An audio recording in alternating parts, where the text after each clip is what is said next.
I'll be the brunette. Okay, there you go. Sweet. So I was talking to Trenton, your guy, Yeah. and he told me he had a little drama. First, it was funny because on this podcast, I was going to share. I had drama backstage a couple weeks ago Okay. at one of my shows. I did the Parks Casino in Bensalem, Pennsylvania. You ever done that? No, not Fucking yet. gorgeous theater. Is it? It's not a theater. It's a ballroom, but the stage is dope. Okay. And the sound's dope. And I like it. They got the big screens on the side, which you like to get the crowd in. But they kind of just bring the chairs in. But it's weird. They're like they're brought in rows. It's not like individual chairs. Right. It's like almost like I don't know. I can't explain it. They're just rows of chairs bolted down. So shows will start at 8. We started at 8:10. And let me specify. Crowd was fire. Everybody I talked to backstage was fire. Okay. The security that helped me with merch was fire. Everything was great. Show started at 8. We started at 8:10. Contract says a 90-minute show. My feature does 30. I go up and I get to 60. I already know I'm going a little over, but that's part of the course. It happens. At 60, I see the light on the side of the stage, and I acknowledge it. Yeah, I see it. And I'm starting to get into my last bit, which is about 5 minutes. Okay. And all of a sudden I'm getting the light again. I go, oh my God, I told you I saw it. And I'm thinking, and my feature's the one giving me the light. And I'm going, you know my act. Right. You know I'm closing. So I don't know there's drama going on right now, right? Okay. All of a sudden, they bring the lights up to the audience. They do this. They go, woo, woo. In the woo, showroom? woo. Yeah, I'm going, so this is where they fucked up. Because I go, now I got to address it. Right. Like I'm on autopilod now. I'm ready to wrap this now up. You're about to get off. Now you got to slow down. Now I go, oh my God, I thought I was having a stroke. And I looked up, I go, heaven has chandeliers? That's So hilarious. I'm looking up. So that's another 5 on top of what I'm about to do. So I end up doing around 75 minutes. I was supposed to do 60 when it was all said and done. Right. I get off. We go to the meet and greet. I think everything's great. Man, we in the car on the way home, and my feature act, T-Robe, he's like, yo, the dude that was there when we got there was snapping when you went over 60 minutes. I go, what do you mean he was snapping? And he goes, when you hit 60 minutes, he goes, light him. He's at 60. And he goes, all right. He goes, when's he getting off? He goes, he's getting into his last bit. He goes, it's like 5 minutes. He's almost done. He goes, all right, we got a poker tournament. We got to flip this room. And he's like, okay. And when he's telling me this, I go, why didn't we start on time then? I mean, I was okay starting 10 minutes late. You got to be okay with me doing 10 minutes longer, if that's how you're looking at it. So then he said, I'm going to turn the music on. And T-Rowe was like, bro, don't you dare. This ain't no open micer. Don't you treat him like this. The show's sold out. He goes, don't you dare cut the music on the middle of his act. And then he said, look, I'm a comedian, but I'm also a man. And if you want to man up, we can do that. Like T-Rowe's ready to fight at the drop of a hat. He got the dog in him. I saw. Yeah. So the dude was like, he goes, but he needs to get off. So instead of giving me music, he flicked those lights on, right? And when he did that, I started addressing it, and he goes, oh, fuck, another fucking joke. You heard him? No, I don't. T-Rowe's telling me this. He goes, another. And T-Rowe's like, I told you don't do nothing. Right. And then, so I get off. I never see the guy, though, after the show. And I was like, I was T-Rowe, which guy was it? And then when he tells me, I go, wait a minute. The talkative guy, when we got there, the only thing I asked, he goes, you guys need anything? I go, no, I'm looking at it. Got the water, got the fruit. It's all cut up. And he goes, I go, do you have a clock on the stage? He goes, this is what he tells me. That's a yes or no question. Yes. He goes, okay, we got like a LED. It's on the left. And if you don't see that one, there's one on the right. And it's like a 5-minute monologue. And I go, so yes. Right. He goes, yeah. I was like, that's all I was looking for, bro. Right. So now that I see him snapping, because I went along, it made sense. That's just his personality. The way he was over explaining. He goes, I've never heard of any promoter say this in my life. We paid you for 90 minutes. Right. I guess he just wanted 90 and that's it. Most promoters would be like, you went Let under him 90. Go. Yeah. Give me my He's like, money, baby. we paid you for He's 90 in the minutes. zone. Yeah. I'm like, so it was just one of those things where I was like, as soon as I got off stage, I go, fuck, I can't wait to call CAA and tell them I want to do this again. Because that was a hot ass room and it was packed. I was like, because we were sold out like weeks in advance. I asked to do a second one. They just said, we're just not equipped. We can't do it. Yeah. I'm finding out venues do that a lot. Yeah. I'm like, You well, don't want to make more money? I'm like, well, let's do a 7 instead Right. of an 8. Yes. So we can add a 10, Yes. right? So I was just like, well, no, it is what it is. But I was just like, now I'm feeling like, are they going to have me back? And the reason is I went 15 minutes over. I mean, the good news is that guy is not choosing whether or not you're coming in or going. yeah. Yeah, we definitely had something similar. Yeah, almost an identical story to what you went through. Just this past weekend, we were in St. Louis. Hold on. This is airing in a couple weeks, bro. Oh, well, like 2 weeks ago, maybe even 3 weeks ago, Okay. we had just got done doing. My bad, you know, my mind is all over the We just place. worked it out. 2, maybe 3. Depending on when I get to this. Yeah. But we were in I can't remember the name of the venue, but we were in St. Louis, and Nate did 2 sold out shows. The pageant theater. Yeah, the pageant. It was fun. Both shows were great. I'm working Nate's side table, you know, where his screens and all of that, and I'm also keeping time. Nate, the show started on time, 7:00. You know, and like you were saying, I know his bits, I know his set. I just know when he's going to get off. Like what you said, Nate was supposed to get off by 9:15 so they can turn the room over to the next show. 9:15 comes, I see where Nate's at in his set. I know, like, man, Nate's probably gonna be up there for at least another 20. Easily. You know, but I'm gonna light him like, hey Nate, you know. And I look over and see the light. And I'm like, all right, bet. And he It acknowledged registers. me. Yeah. I was like, cool. okay. Boom. Any other venue is like, the light is like, all right, this is when you've hit your time. They're just letting you know. But I don't ask for a light. Like, give me 5 minutes before I should get off because I am doing 80 minutes, 85 minutes regularly. So Yeah, I've when never it seen lights you me, do I'm under like, all right, 60. cool, I'll start to pull back. I'll start to locate the elements that I need to close out the show with a bang. Yeah.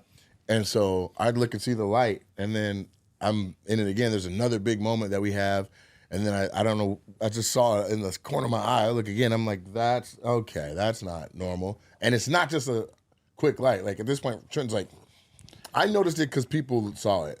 So I'm looking this way, and people in the audience look away from me. So I follow them, and then I see the light. I'm like, okay, I got it. yeah, well, the reason why that I had to give you that second light is because the guy who's in charge of the crew, he comes up to me and he's like, hey man, why is your guy fucking us right now? And I'm like, fucking y'all, what do you mean fucking y'all? He's like, he's still on fucking stage. He was supposed to get off at 9, and he's screaming at me. And I'm just like, yo, I mean, I lit him. He saw it. He's gonna get off. But I'm telling you right now, he probably has another 20 minutes. No, we have to turn this over for our second show. He's fucking you're fucking your fans. And I'm like, my fans? I'm like, those are his fans. Right. They're not mine. And he's like, well, I'm just saying he's fucking us too as the crew because that's going to delay everything. I'm like, sir, I hear every single thing you're saying. I just don't understand why you're screaming at me. And what he expects you to be able to accomplish with a flashlight from the side, Or anything he's gonna do is that's what I told him. So I said, He's just gonna get the whole place booed. So I said, okay, look, I'll go up there, I'll light him again, but I'm telling you, as I'm listening to his set, he's not going to get off until he gets off this way, and he's got at least another 10 minutes. And then you said, and then when I hit you that second time, I'm like, okay, he's seen it. And then you're like, okay, I got to go. And then you're like, let's play a game. And that dude was like, God damn I think you might have been related. Right. Might have been the same guy. This is St. Louis. You got independent contractors. I'm like, let's see if they're under the same same promotional guy. umbrella. Well, what's funny though is about that. Okay, you got off at 9:30, 15 minutes later than what you were supposed to get off. They were able to turn that room really quick. The second show was supposed to start at 10:45. It started at 10:47, and only because I held it 2 minutes, just because. Because they beelined out. They're like, let's roll. Yeah, And then meet and greet was happening while the new show was being that's seated. why. Because I wanted to get them past Both the meet and stage. greets though. Early show meet and greet was after late show meet and greet was before. So That's I just, still mind-boggling to me, brother. I knocked the whole line out, and then the show started on time. And usually, before the show, I'm out there all the way until 10 minutes before I need to go on stage. Yeah, I just started doing that. The show hilarious. That's a good one. But I'll stay out there. Stay out there. I didn't realize how many shirts you can push before the show, man. It's nuts. Tell you right now, it's fucking crazy. Did that guy in St. Louis say anything to you? Not at all. I don't even know who it was to this moment. Because he was like, because I was like, hey, well, all that shit you're saying to me, Hey, you should is tell the that to Nate. pageant? Is the pageant? Do they have a lot of rock bands They on have the wall? to. Yes, On they the had wall. hella groups. Oh yeah, And I've done the that. same owner was in all these pictures with people. Yeah, I've done that. Yeah. That was God. I did that. That was pre-COVID. Because when you said, it, I was like, pageant. Because it says it's 1,000 seats, but that was more than 1,000 people. It's a dope room though. It is nice. Yeah, And yeah. then the Criterion in Oklahoma City is eerily like it, but even bigger. I've done that. It's like a one. deeper room with the same exact shape. Yeah, I haven't done that one. Yeah. So I'm gonna give the people a show, and they would be wise to just let it happen. Like, dog, Well, you you're shouldn't on be in the that clock. line of work. You're getting paid. If I go over, you get overtime. I'm literally paying him. Not kinda, not maybe, not conjecture. He's in my expenses on my breakdown. Bam, go sit down in the corner. And the thing is, literally, You're screaming at your boss right now? Are you insane? and literally, like, if you're dealing with bands, I would think comedy shows are way easier. Much like leading easier. up, you're like this. Oh, this is a stress-free Much easier. night. Then And a half the- microphone, a stool. I took Especially 10 us. pictures with staff after the show where they're like, oh my God. So I'm like, I don't know where he was. But at the time I was like, that's a lot of lights coming from I gotta go. Then I got off and was like, man, I forgot I had a second show. And then there was a security screens right off the stage before you go into the green rooms. And one on the left was showing like the crowd side of things, and one on the right was showing the the behind backstage and all that. And so I stood next to the lady watching myself on camera and saw like the line was like maybe 4 or 5 people wide and thick as it was leaving out, where people were like, well, we know there's a second show, let's get up out of here. And then they said that it was like light rain or something for second show. So and then I got to my phone, and my boy Patrick J, he's like, dog, you got people out of the lines around the block, and it's low key raining out here. Like, what the fuck's going on? I'm like, yeah, we're gonna hurry up and get them in. So that rain pushed the second crowd in. They didn't fuck around getting out from outside. Yeah. If it was a beautiful night, they'd have been out there fucking around for 25 more minutes loading in. But to get out the rain, they were like, let's get inside. So 2 minutes later than scheduled is when we started. I just don't know what they want us to do. And as headliners, and you guys have like your features and openers in this position, what do you expect? I'd rather say this, because what they want you to do is obvious. They want you to figure out how to end the show from the side, which when you're completely incapacitated to do such. What I'd rather give you is what your response should be. Right. That is like in tune with what I would be like, good job. And that's, hey man, fuck you. If you don't got that dog in you to say that, then you need to find another way to put it. Hey, Say it back my off, guy- buddy. You can Say walk what my off. guy did. T-Rose said it best when the guy was like, "We're gonna cut the music on Gary." He goes, "Hey, I'm a comedian, but I'm also a man." He goes, "You questioning everything right now. Don't do that as a respect factor." Trent has done that before. Look, damn near quote unquote. I ain't no motherfucking little boy or something like that. He said. Yeah. But that's when it's like, dog, what are you doing? Like we're literally spending $30-some thousand to be here in expenses covering you and everybody else in this bitch. We've sold all the tickets. You haven't had to do shit all night long, and you've made it. You've put a flag in. You're concerned about how long the show's going. Look at the people. Are the people fucking enjoying themselves? And guess what? Standing ovation. So yes. So you're fucking over your fans right now. Were we? I don't know. Because they piled in there and they slammed that bar. You wonder how guys get those jobs. That motherfucker turned that light on in there. Hey, this is the thing. I've already said turn on all the lights. So he's even more incapacitated as to what he could do as he's mad. He can't be like, turn the fucking lights on. They're on already. Yeah. His next thing is like, I'll walk out there myself. Now that's a whole nother. I don't even know what I would have did if the music would have came on. I damn sure wouldn't have got off stage. Oh no, I'd have sat Indian I would have style. been like, "What are we doing? What's going on?" And then I probably would have just did another hour just out of spite if I would have found out that was going on. Some of these guys just relax, bro. I think sometimes they have their own agenda. Like, I'm trying to get out of here. Yeah, Bro, that's You know what I the mean? number one agenda. I'm trying to leave. You know Yeah. what I mean? I'm like, ugh. So, anyways, fuck that last guy. month when I told the Ralphie May story, That shit went crazy viral. yeah, that was good. So when I did San Diego, Casey came down to hang out for a day, and he said, "Yo, I heard the Ralphie story. It was 90% accurate. Messed up a couple spots though." Okay. So, just to recap what the Ralphie May story was in a nutshell, Ralphie did Stand Up Live. Copper Blues is right next to it. If you've ever been to Stand Up Live in Phoenix, it's right next to it. Ralphie was in there having drinks with his boys. I guess they're called the Smash Brothers, Yeah. was his openers? Yes. Corey they- and Chad, the twins. They from were there. Ontario. Okay, so that's who was his openers. Remember them? Mm-hmm. So they were on there drinking, and the one manager, and because they said the story made it sound like the whole staff was staying. Okay. The one manager was like, "Yo, we're gonna close." Ralphie's still over there, and Casey was like, "Just relax. Yeah, He's but not just- gonna be there all night. Just let him finish his drinks. Yep. Let him talk for another 30 minutes if he wants to. Just sit in the office and chill." Listen to Casey. He went over and told Ralphie, "Hey, we're closing up. About time to go." And then Ralphie was like, "Oh, you're kicking me out? So you're kicking me out of Copper Blues? Right. All right." Which I didn't have to come to, by the way. Right. So what Ralphie did, he walked back over to the Improv. Okay. And that's where he stayed all night and drank. And he didn't make the manager go get him beers. They had the beers in the green room, but he would refuse to leave. And then he went out in the showroom, I guess, and he'd always look over and whatever the guy's name is, let's say Chad. Yeah. He'd be like, "Hey, Chad."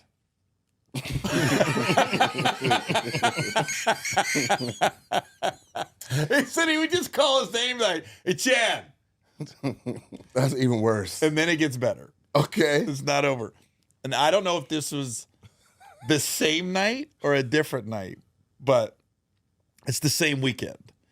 He said the Smash Brothers asked for some pizza. Okay. While Ralphie was on stage. Okay. And they said, the kitchen's closed. You ordered too late. And they was like, "Oh."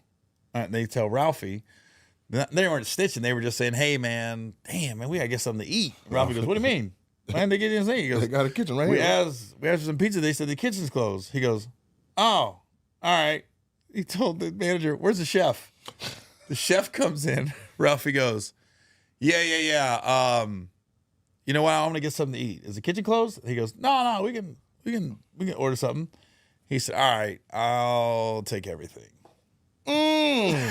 So they said, he goes, "Huh?" He goes, "Yeah, we're gonna be hanging out for a little bit, so I don't know what I want. So just make it easy on you.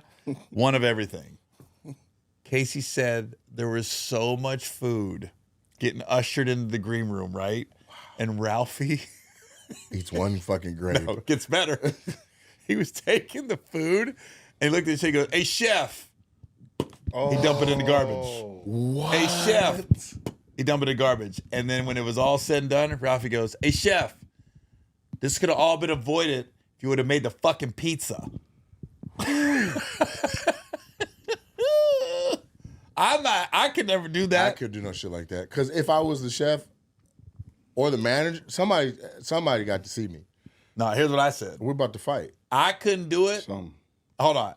If it's Friday, I'm not touching shit because there's going to be some smit or piss in the Doo-doo. food. What do you mean? It's gonna be full on doodoo your shit. Are these chocolate covered strawberries? Yeah, motherfucker. You're like,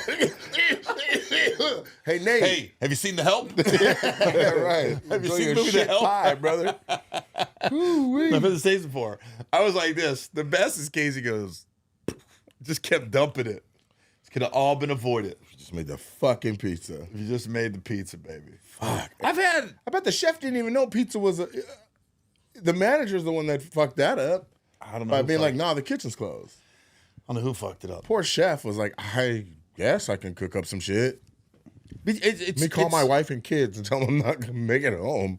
It's just funny, like in doing all these clubs and theaters, and these people getting these customer service jobs, and then some people just go out of their way, and they're the best. And then every now and then you'll get a hiccup, and you'll be like, "Why are you standing on this high Right, horse?" which is full circle to a couple circles. One, that guy shouldn't have been working in St. Louis. That guy shouldn't have been working where you were at. And then third, it illustrates how dope Casey is, because Casey's like, look, I want to accommodate you. It's not an inconvenience for me to make sure that the reason why people are in this bitch and our entire cause for all the money we've made tonight, food and beverage, wants a piece of pizza. What the fuck? Yeah.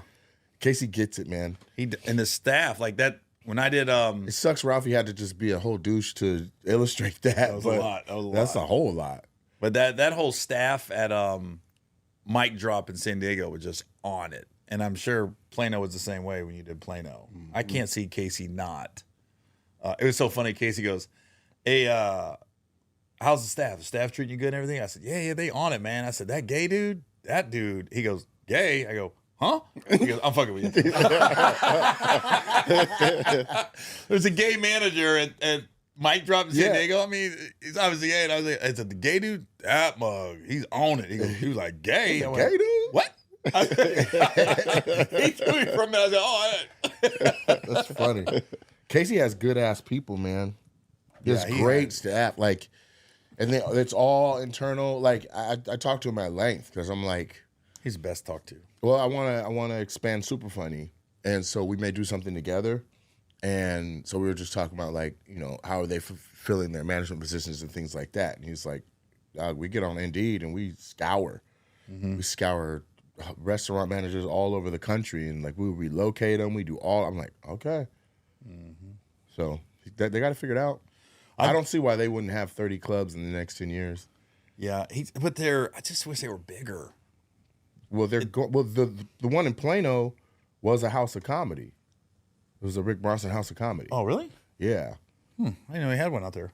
it was new, but they were bringing very small acts.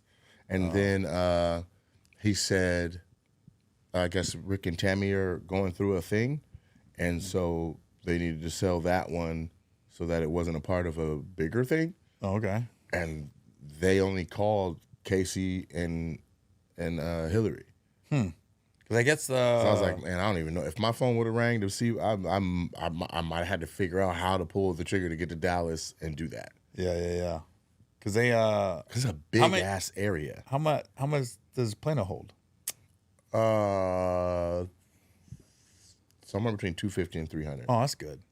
Because I know he told me the one in Chandler It's small. is like 125, and then there's a side room of 50. It's small, but again, they've got it figured out to where they can bring mid-level headliners, and every now and then, you know, a headliner that wants to work out some shit will be there. It's like once a quarter or something. That's what he told me about San Diego. Because Mic Drop has a 50-seater called the Gold Room. Right next door. So I said, "How does that work?" It's fully booked. He said, "No." He said, "The Gold Room." He goes, "We don't ever have a problem selling that out."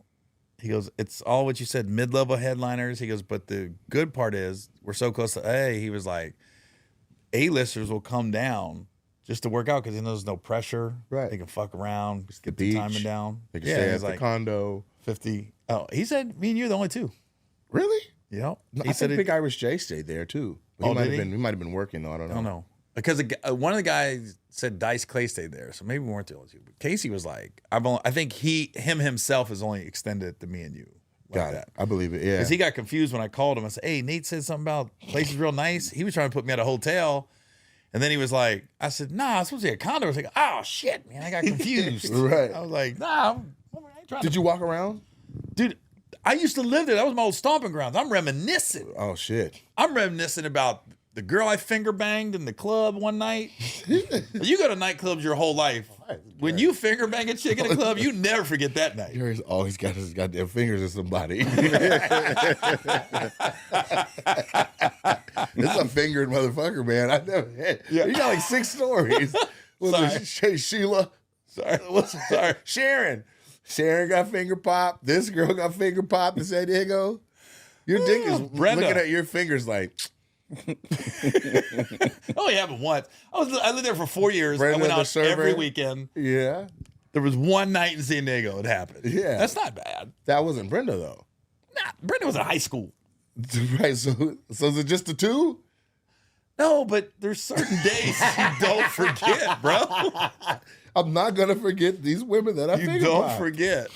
Oh, that's funny. No, I was like, I went to my old apartment that is like a mile from Mic Drop, Yeah. still there. Pool still there. I Really? wanted to knock on the door so bad, but I thought that'd be weird. Should've I said- knocked. I said, Fuck black 'em." people live there, they would have let us in. Yeah, they would have. Oh. Gary. I told the story of What? I had a roommate. This is a crazy story, Nate. I had two roommates in San Diego, and one roommate, real good looking Puerto Rican dude, and we were the same rate. You finger fucked him too? No, didn't finger him. Okay. If he had a sister. Like, God damn. If he had a sister. Okay. So, you know how much money you make when you're in the Navy. Yes. And so he always had a little more money than me. Like, I had an S10 pickup. He had a brand new Ford Mustang. He had like designer clothes. I'm like, how the hell he got all this extra money? Like, I know his job. Signing bonus? Nah. I finally pull this. I go, hey, Rob, are your parents rich or something? Right. I said, how you got all this extra shit? So we had a 3-bedroom. He had the master bedroom. So he paid $50 a month extra. Right. And I was like, he's always had a little more. He goes, hold on. Keep in mind, he's ripped up, early 20s, right? He goes in his closet, slides open the door. He's got a chest. He pulls out the chest. It's got one of them combo locks. He opens up the chest. He pulls like all this shit out. He look at the bottom. This motherfucker was a male nude magazine guy in Europe. Keep in mind, this is 95. In Europe. So There's you saw no- European magazines. Yeah, so it's like his name is like Fabio or some shit, right? Uh-huh. And he's standing like this. So he's naked, but he's his shit. And he's like, he's on the cover of this shit. He goes, bro, I go to LA once a month. This guy pays me $5,000 to take nude pics. They're not released in the United States, only in Europe. Right. He goes, dude, I'm kind of big. Not big like you down, but like I'm you the man think in Europe right now. So I'm doing the math. I go, holy shit, bro. You make $60,000 a year? Right. Just take pictures of you naked? Right. He's like, yeah, he goes, but it ain't in the States. He goes, and some of them are gay magazines. I'm not gay. He goes, but who you think's buying the male new magazines? Right. Women and gay dudes. Uh-huh. He goes, I guess the dude told me I'm huge with the gay people in Europe, right? I'm just going, what? That's amazing. But he's the dude. When we went out, whoever the baddest chick in the club was, He pulled every time. every fucking time. And this is before I knew guys backstab other guys with their women. I was kind of naive to the game, right? Okay. It happened 3 or 4 times. He would have a girl. He's like, yo, Gary, my ship isn't pulling in until Saturday. I got this girl flying in Friday. Can you pick her up from the airport and just hang out with her till I get in town Saturday? Right. I must have been the most trustworthy man on the planet. I never forget, he had this chick come in from Hawaii because his ship went to Hawaii. He met her. Right. She gets off the plane. One of the most beautiful Asian women I've ever seen in my life. Really? And she's all name brand, Gucci, whatever, right? Louis Vuitton shit. And she gets off, and I looked at her, whatever her name was, Stacy's. Hi, Stacy. I'm Gary. Keep in mind, I'm like in New Balance, jean shorts, and the polo that isn't polo with the 2 little flags on it. So she goes, oh, hi. Meet her. We go out we went out to eat. We went out that night, took her to Pacific Beach. She bought all the drinks. Ooh. She's telling me, oh, my girlfriends will love you. You got to get to Hawaii. I'm like, bitch, I make $30,000 a year. How am I going to get to Hawaii? Put me in your luggage. There's no Instagram back then. I don't know what her friends look like. Rob comes in Saturday. Oh, man, thanks, Gary, man. I appreciate you taking care of her and shit, man. She loves you. I was like this. Why do I always get these badass bitches that want to introduce you to their friends? Right. So that happened 3-4 times. I just never bringing seen a friend. Huh? Bring a friend for That's Gary. what I'm saying. They're always coming in from out of town. And then he ended up getting a Hooters waitress pregnant. I remember that. He had a kid with a Hooters waitress. Sick. Yeah, Rob. But the male new model was my roommate. He's cleaning up. I wish we could look him up. Yeah. Or at least like find that picture where he's going like that, cover it up, just have a whoopsie on the screen real This quick. is like 95, 90. But the funny part is, I just looked at the cover. He goes, yeah, I mean, I don't want to look at it. I don't want to open the magazine, bro. He's like, oh, I'm right there. I'm like, I'm good, bro. I'm good. I don't need to see all that shit. That's amazing. Hell no. Rob, baby. He was a Puerto Rican dude. Damn, he used to pull him. Hold on just a second. Super fast. Hi, this podcast is brought to you by what's like a shitting. I was trying to think of that, some kind of laxative drink. Yeah, that's what I was thinking too.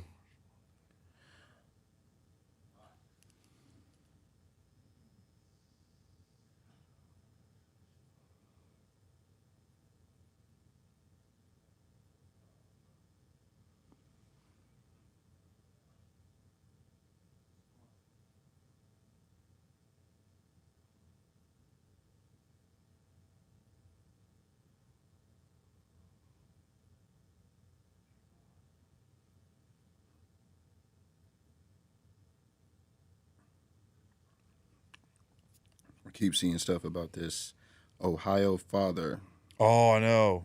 took out That's that cop. Cincinnati. He didn't, Yeah. It's not the cop that killed his son. It's So it's just just a a- cop. See, that changes the story for me. I thought it was the cop. No, they didn't release who the cop is. Yeah, then that don't make sense. Yeah. I thought it was. See, people see then it's people how they're posting it because I'm reading what people are posting. They're like, oh yeah, he got the same cop that got his son. No, nobody knows what cop it is. Like, well, the cop got released, but it's not the cop that killed his son. They're saying now there's so many stories about it. They're saying he wasn't driving, somebody else was driving. He's taking the rap because now there's eyewitnesses going, there was a lady driving the car. And then they're saying the cop that he killed is the dad of the cop that killed his son. Because the guy that got killed is a retired police officer. He was just, he was doing shit for University of Cincinnati. He was just doing it for extra money. There's so many Yeah, shit's gonna come out. yeah. Now it don't feel right because everybody was applauding him, but if he didn't kill the cop, not that I'm saying he should do. If he killed the dad of the cop that killed his kid, then I'm like, No, that's not. looks That's not like he just killed a cop. it's a random one. Yeah. Yeah. And then he was like Yeah, that's the fucking video. chin I saw. high all the way to Eyeballing all the other cops there, but now that all that makes sense now why they're so mad because like, dude, you killed a random, like the dude that didn't even. Anyway, Well, Man, you killed a let's- random black kid. Well, That's what he's we gonna got say. to see what happened. I mean, he was in a stolen vehicle, and he did have a gun that was loaded. Yeah. Let's act he's- like he wasn't at he's the doing park a lot. pooping. Yeah. You know what I mean? I'm not saying he deserved to die. No, and let's they got also- to figure out a way to stop people without killing them. We can talk about it. or just kill Let's everybody. do a fake ad so we come back with something and keep rolling in. All right. This podcast will be brought to you by Blue Chew one day. Have you ever taken Blue Chew? Mm-hmm. What happened? Solid. As a rock. Yeah. Have you what was Superman? The Man of Steel? Yeah. Does it have any implications like with your heart and anything like that? I'm still here. Do you feel dumber or slower or anything? I feel confident. That you have more Blue Chews. I'm just saying. And what's better, Blue Chews or honey packs? I think Blue Chew's safer. Really? Ever since Kevin Samuel died, I don't know if I trust them honey packs. That's what he died from? I heard he died. He bought some gas station dick pills, or honey, one or the other. Shit. So it was either Rhino, the honey pack. I don't know. The honey seems to be the easiest thing to go down though. Smooth. Ooh-wee. So yeah, Blue Chew. Is Blue Chew safer, stronger, Less works gay when you faster? take it. Less gay when you take it. There's no schloop sound, that's for sure. Get you some Blue Chew, fellas, if you want to rock up. It's and just rock like an out. aspirin.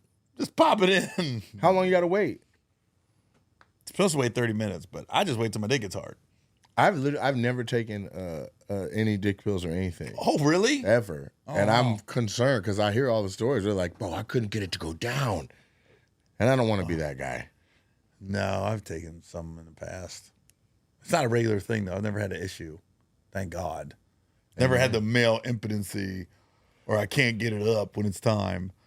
I mean, it's a major business. That Viagra be moving, but Blue Chew is sound like it's even better than Viagra was. Yeah. Blue Chew. I'm taking Row. The Row is another one that they be advertising on podcasts. Bro? RO. Okay. That's what Shannon Sharp uses. Well, I don't want to be that hard. Straight up. Oh, Skip. Ooh, Skip. Ooh, Skip. I don't want to be that hard. I hope. Check out you some Blue Chew, man. Fellas, get a hold of it. Change your sex life. BlueChew.com. Bam. You like It's that? interesting concept, Blue Chew, because you think of blue balls, you're not getting any. So they went with Blue Chew, of all colors. Yeah. They should have went with Blue doesn't make you feel like you're just throwing it down and flipping it. no, blue is like sadness. Yeah. Blue's like afterwards. You're just relaxing in the clouds. You know what I mean? Yeah, You think you want gold or red. That's some good pussy. You in the clouds after. Yeah, it is. Fuck around and have twins. I don't know what the fuck's going on in Tacoma, but down here in Houston, them folk have you in the clouds. Fuck around and move there. Yeah, twinsies. Yeah, no doubt. That's what's up. So Did what? you hear about the dad in Cincinnati that killed the cop? Yeah, I saw footage of him walking by a bunch of cops where he had his chest up and his chin up and he was mugging the cops, and a couple of them, three I would say, were mugging him back as he went into. Well, I mean, if you kill a cop, if you are a cop, you're probably not gonna be smiling at the guy. But at the same time, the dad's son got killed by a cop the day before. And Got that shot. and that for me is where all of the information around the story changes, because in my opinion, the dad can't do no wrong after that. But he didn't kill the cop that killed his son. Doesn't matter.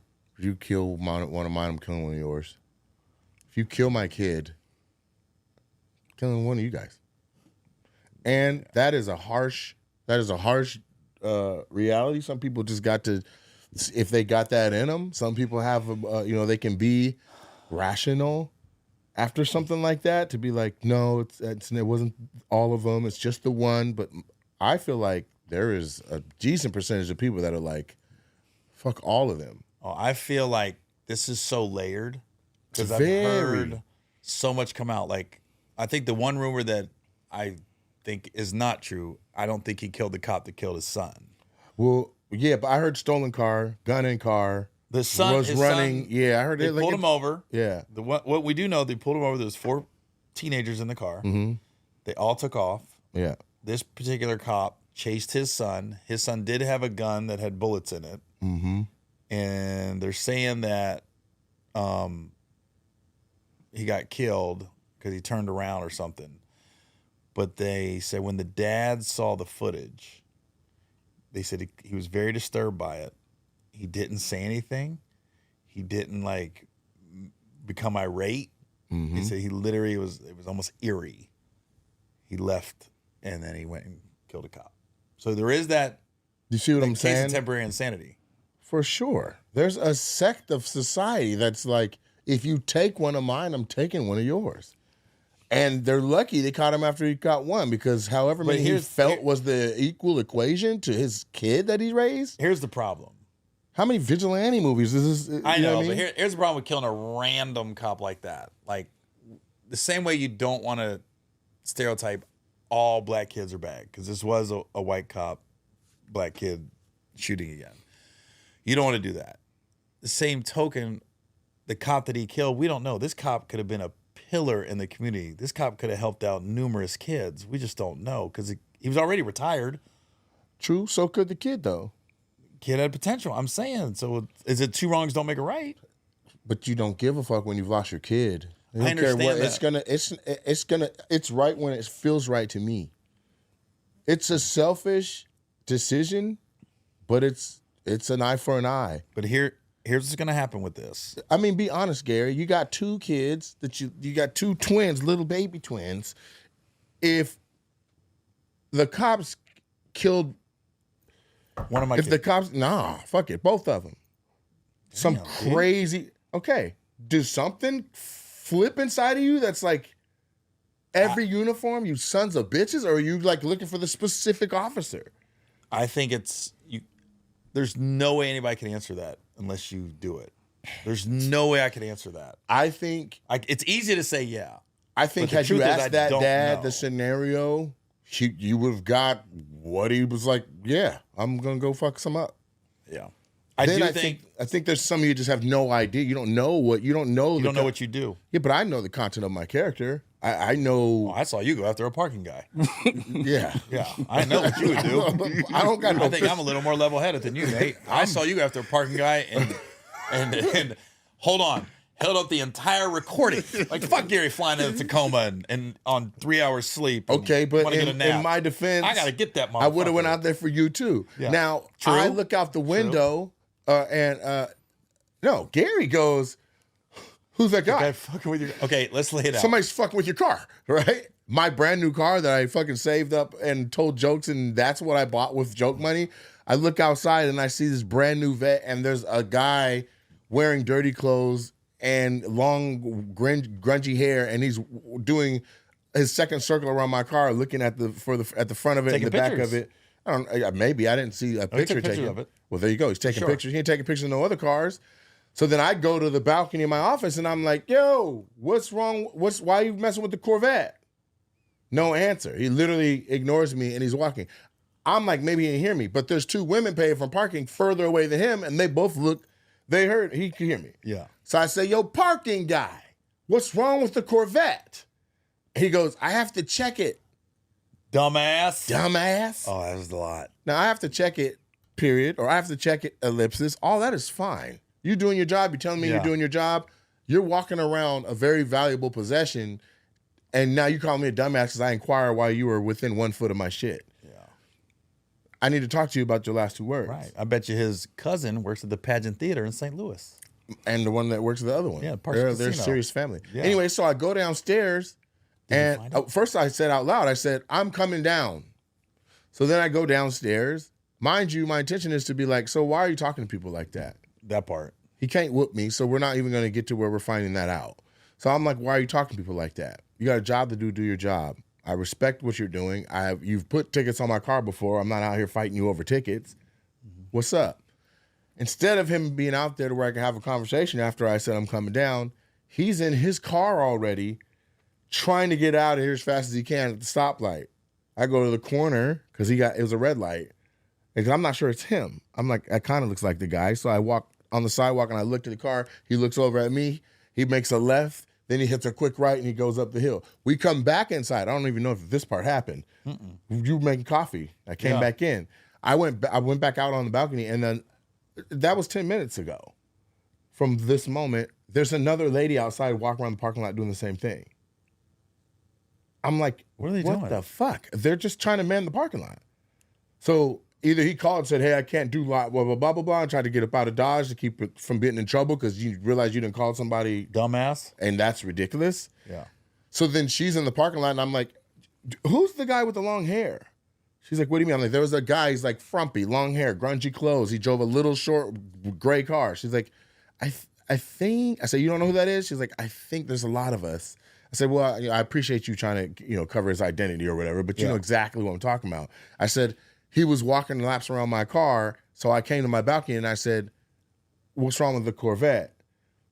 No response. He ignores me. And I'm like, 'Yo, parking guy, what's wrong with the Corvette?' And he goes, 'I have to check it, dumbass.'" And she's like, "Ooh, oh yeah, that's not right. You can't At say all. that. I'm gonna notify my manager. I'm gonna let my manager know." I'm like, "I'd appreciate it." And really, I don't even want to get him in trouble. Could you tell him bring his punk ass back here and have a conversation about who he's calling a dumbass?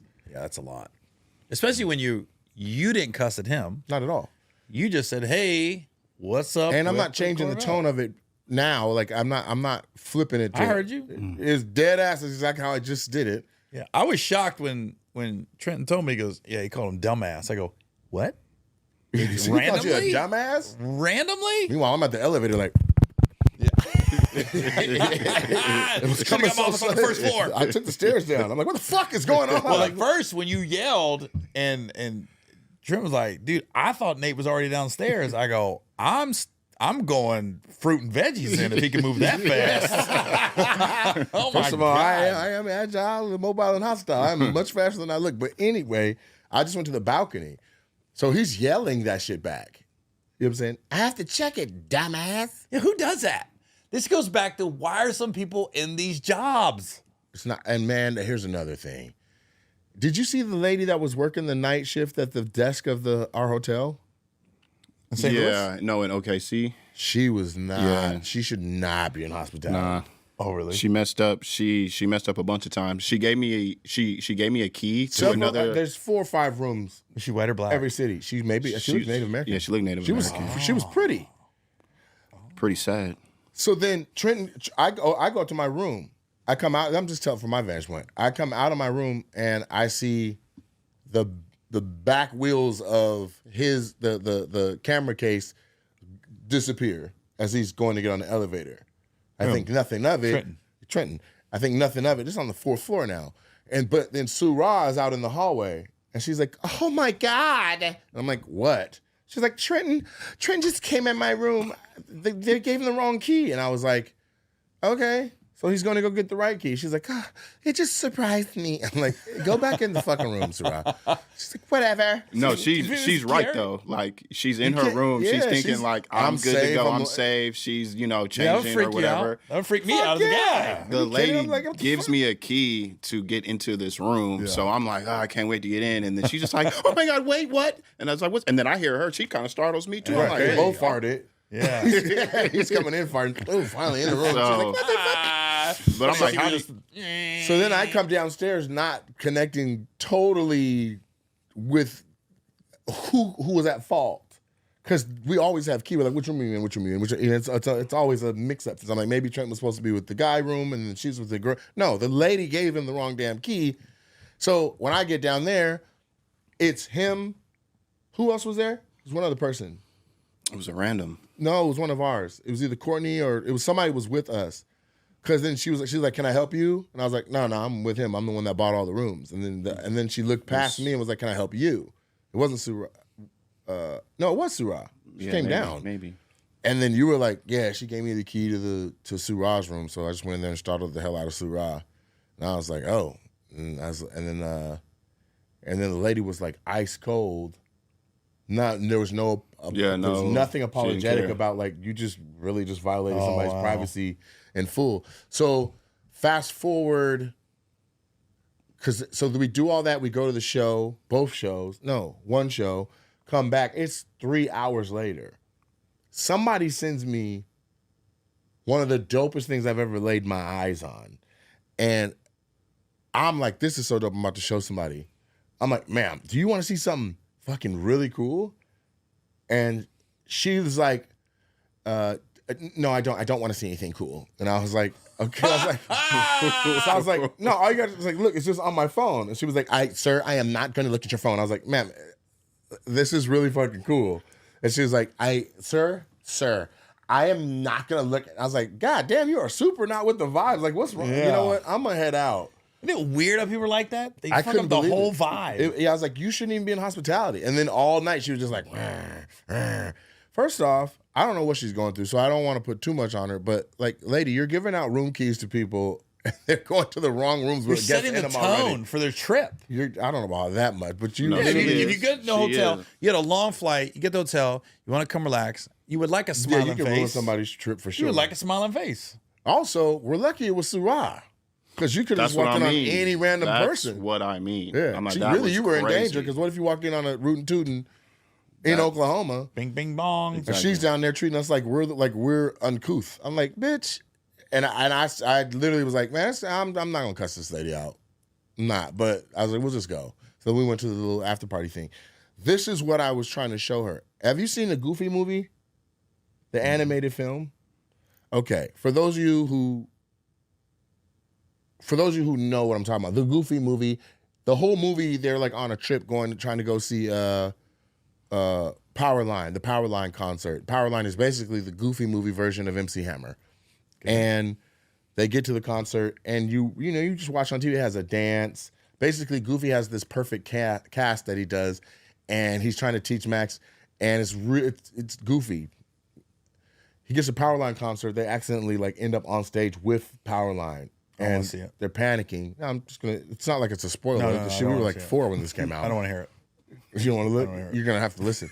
So I said, anyway. So Max is like, "Dad, do the perfect cast." So then Goofy does his perfect cast, and it turns into a full dance phenomenon because then Powerline, the guy, is like looking at his feet. Then they're doing the dance choreographed together. Then Max falls out. So the dad, the son, and the famous guy, they're all on stage. It was a great moment for the movie. Lots of people memorized it. Courtney Hayes, who was she came and opened the show, knew the dance. Knew the choreography, was doing it in the parking lot while I was showing. So look what YouTube did. Now, even if you haven't seen it, it's for Gary, if you haven't seen it, what I'm about to show you is crazy. Check this out. You have no choice. So if you have to quit your job. Don't want to look at your phone. So look, what they did was they made, let me mute my phone so we don't get a strike or something. They made this a 3D environment with just your phone. Which I've never seen before. Now, I have if you got on MetaQuest headphones, there's cool. The crowd. This is what I was like, yo, lady, look. I mean, anywhere you move your phone, you're in the concert. I refuse to look. Oh, my God, she would have probably loosened up. She would have saw it. I know it would have loosened her up, but I wasn't going to do all that. But so you can literally be on stage while it's and just, it's the whole environment. I don't know how YouTube did that, but it's called a 360-degree concert experience. And it has 3 to 4 million views in 4 days. So this is a whole thing, and I'm already trying to figure out how to do a couple of things like that. I'm gonna do it. You're late. I'm gonna do it. Do it. Do it. Do an animated Gary. It's gonna be like this. All right, I got something. I was doing 360 shows, Gary, and I see you doing 360 shows. Yeah. I go, no. 355. Yeah. I didn't. You can't go all the way to the right of the stage. I cut it off at 5 degrees, so I can only do 355 degrees. Yep. But what I'm saying is, I did Surrounded in Montreal for JFL, and it was a dope ass show, and they had the 3D cameras.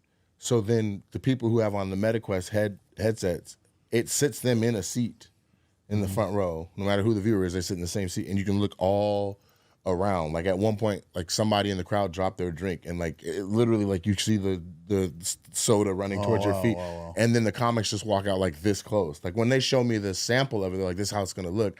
I put them on, and Nicole Byer was I was like, God damn, and they're like, oh, zoom out. I'm like, yeah, please. Yeah. But she was literally in the middle of the room in your front row to this show, and then the crowd is 360 around her, so that's why they call it Surrounded, because it's in the round. Oh, okay. This, I didn't need no goggles. I didn't need this. Anyone can pull that link up and have this experience without having to frame your surroundings and make sure you don't hit your coffee table and all that shit. So that's why I thought man, that's whatever that was, that's massive potential, in my opinion, to be something crazy. Anyway, so yeah, I've already started the process of being how in the fuck did they do this? And my manager's already found the contact responsible for it, and we're emailing back and forth. All right, well, let me know. I'll have to. But this is what I'm saying when I'm talking about innovation and trying to be okay, how can we do this first? Let me know. Right. Yeah. I'll be the first white one. See? There you go. Remember Elvis? Yeah. Bam! Like this. Can't wait till this fucking special comes out. Woo! I did a 360 special, Nate. That would be lit. But the thing that we were talking about was that a lot of people are watching our stand-up on their TVs at home. They're just pulling the links up on their smart TV. Yeah. So they're people are literally coming to me and be like, man, we watch you on TV every night. I'm Isn't that wild? Well, how are you watching me on TV? Oh, we just pull up YouTube TV. We watch you on our TV. So in their mind, they're watching TV. Yeah. They are watching a television and you're on it. So I'll catch myself at my house. I'm so used to watching clips of, whatever, ESPN or UFC or anything. I'm so used to watching like one of my favorite shows is UFC Embedded. okay. It's the week of the big fights never heard of Monday. it. From Monday through Friday, Okay. they just do 10 minutes, and it's basically showing what the fighters are doing that week, like cutting weight, press things. The cutting weight shit fascinates me. How these guys are just how they lose so much weight in a day, Right. you know. But I'm so used to watching it on my phone and laptop, I sometimes forget I can just put it on my TV, and then I can actually be sending emails Right. on my phone and laptop and then watching at the same time. You just forget. But there's a some lot of people that literally their gaming console is attached to their TV, so they just go on YouTube right on the gaming console or Netflix or whatever the streamer is, and there it is in their living room. You can't pick your whole TV up and have that 360-degree I experience. want to ask you, and even though the movie's been out now, did you see Sinners? Yes. Did you like it? I thought it was great. Was it like the best movie you ever saw? In my life? Like I really liked it too, but then when people are like, this is the greatest movie ever, I go, did I miss something? I thought it was really good, but I didn't walk out of there like when I saw Braveheart, Okay. dude, I hugged the guy next to me. I didn't know him. It was that good. You saw Braveheart? Yeah. Mel Gibson? Yeah, well, they castrated him and William Wallace? yeah. Dude. It was definitely there's movies where I've been in the theater moved by them. Sinners was it was a wonderful cinematic experience. I made sure to watch it in the IMAX, Me the one too. that Ryan Coogler said to go watch it in, so you see as much of the movie. me So I too. did all that. I enjoyed myself. Eerily similar to From Dusk Till Dawn? I was trying to get Trenton going Yeah. because he's like, I made a video. I mean, I got 800 followers on TikTok, Film yourself. and I left this. Hey, I can't. My So let phone's- me just get this straight. So Nate is Here, from I Dusk can- Till I can do Dawn, it. and I'm Sinners, I got you. according got to you. Trenton. You're Dusk Till Dawn. Yeah. I'm Sinners. No. It's a different genre. It's different. There's similarities. Yeah, there's definitely similarities, but But another black people are. I think it's like there's an attachment to this movie because Ryan Coogler being a black director, Michael Jordan. It was. Well, Michael a lot of Jordan black did body people. this shit. He did playing didn't two know he was different gonna make characters. twins. All of that shit was dope, but. From Dusk Till Dawn was one of my favorite movies growing up as a kid. I watched movie's it so good. well over 50 times since I was like 10. Watching this movie, right? George Clooney, Quentin Tarantino, Tarantino, Salma Juliette Hayek. Lewis. Had oh yeah, and she murdered that movie. Great, young Julia Lewis. and was it Danny Trejo? Danny Trejo was in it. There was this black dude. old football player Yeah, was in old it too. football Yeah, player was yeah. in it. I forget the dude's name who played the Sex Machine because it was a big Mexican cast. But anyway, so after I watched the movie, I watched it by myself. I got on my phone. I was like, man, that was a dope movie, but I couldn't help but think like it was basically a black From Dusk Till Dawn. Boom, posted it on TikTok and didn't think nothing of it. I woke up. It caught fire, and all these black people was like, Uncle Tom. Just 'cause you made the grabbing the comparison? bucket just because I made that. See, we can't never have nothing. I'm like, It's always one of you. so I'm like, what did I say that was wrong? I mean, if you line up, I mean, they're like, well, no, you just didn't understand it. It was about this. And then I'm like, that was just what's that movie? The Oz. I mean, it was the black version. They had their own I mean, it things of was it, but different, but when I The- saw it it, was The the Wizard of first Oz movie and I thought Oz? of. the The core. Wiz? Is that what you're trying to say? I'm saying like there's versions of movies that get made that are completely like other movies. Set It Off. You remember Well, Set It Off? Yeah. There's a movie called The Town with Ben Affleck and Jeremy Renner. They made a movie called The I'm Town. thinking Set Off with Gabrielle Union. Like, what the fuck? No, Set It Off. Queen Latifah. Yeah, Queen and- Latifah. The Town was so Vivica dope. Fox. The Town was dope. But what was that movie about? Do you remember? Yeah, they were robbing. Robin Banks. They Yeah. were they needed money. You know, they all had families, and then they had the Yeah. wild brother was Jeremy, but they were hitting these banks in Boston. Set It Off. They were hitting But those banks. here's the thing: the Heat was Robin Banks.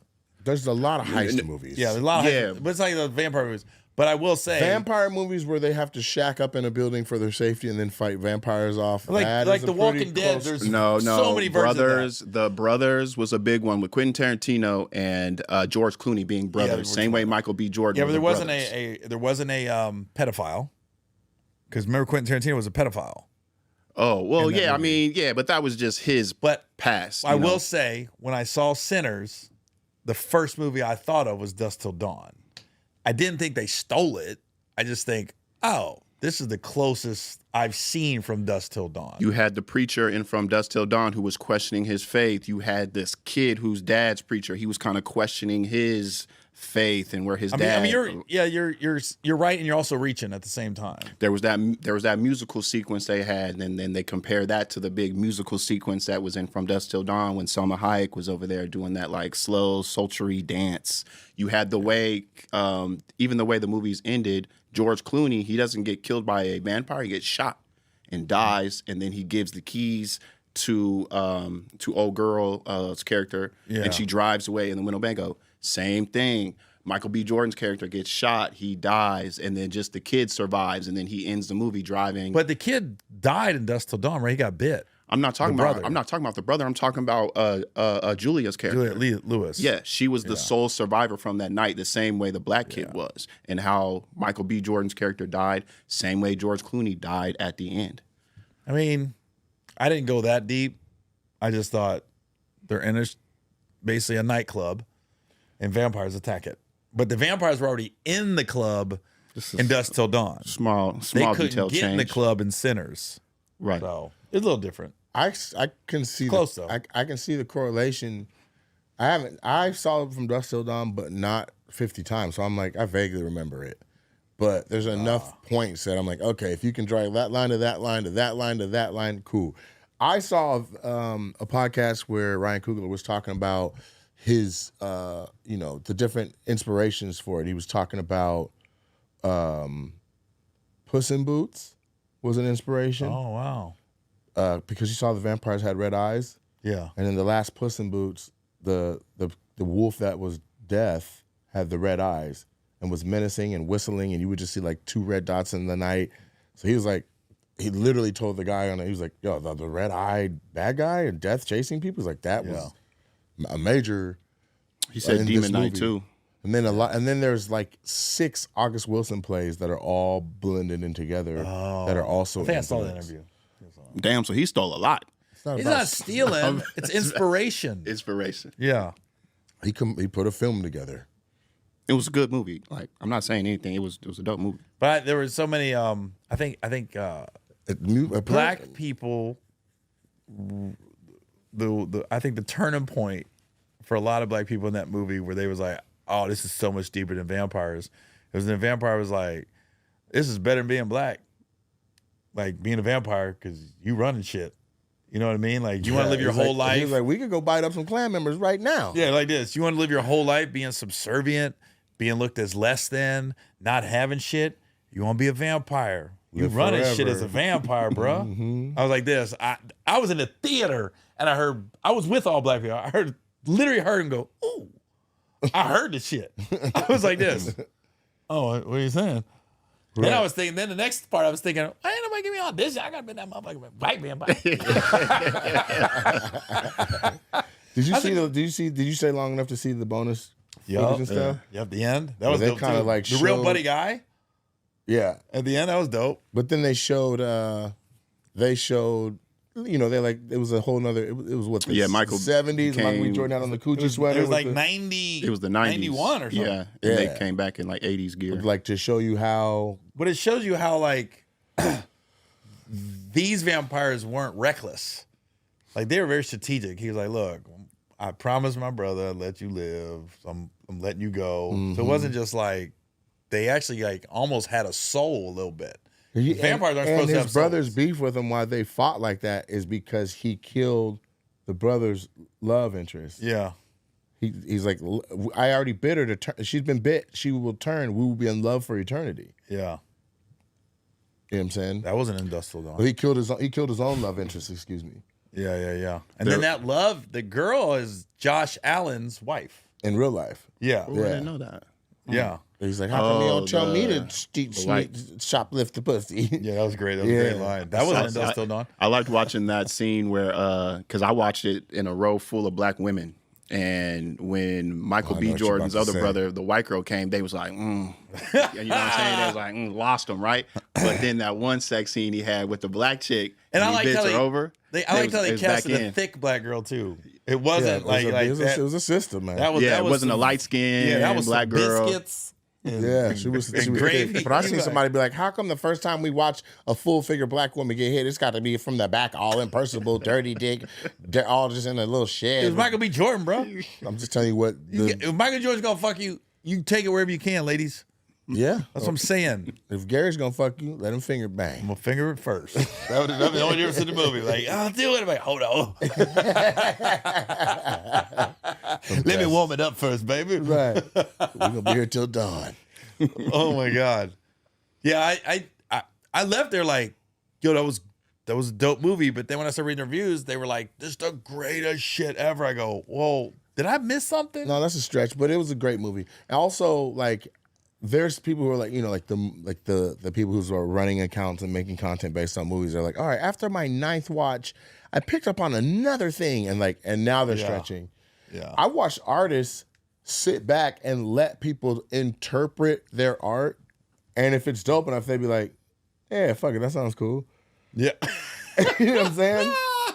They're like, nah, did you realize, like, somebody had a whole thing they broke down about, like, the Grand National car that Kendrick Lamar was using in the year it came out and how it was a stop build and there weren't any more and the date that it was happening. This is how you know 10 more songs are coming at 4:13 tomorrow. Everybody hold your fucking breath. Yeah, and this Nothing. You know what I don't like about concerts right now? So I went to the Kendrick and SZA concert in Houston. Oh, Right. Keelan went to that. And I was there. That shit looked crowded. It looked packed. Yeah. The energy was crazy. And then the next day they're like, yeah, it's only half full. And I go, oh my God. So I sold 35,000 tickets? This guy sucks. Right. Like, what are you saying right now? Right. The Energy Stadium is huge, one of the biggest NFL stadiums in It's the country. huge. I'm going, so I was there. I didn't pick up it was half full. And now they're trying to get on Beyonce about she's not selling out all these stadiums.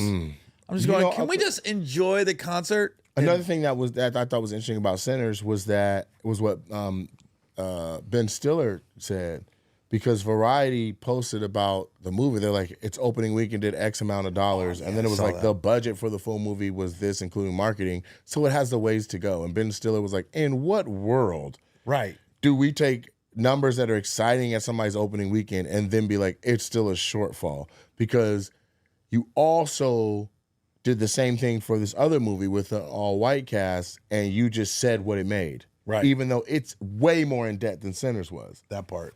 Sinners going to make money, make a ton of money. It already cracked. It already did what it needed to do. But what's interesting is that Coogler was finally able to get a deal to where, like, the rights go back to him in 23 years or 25 Yeah. years.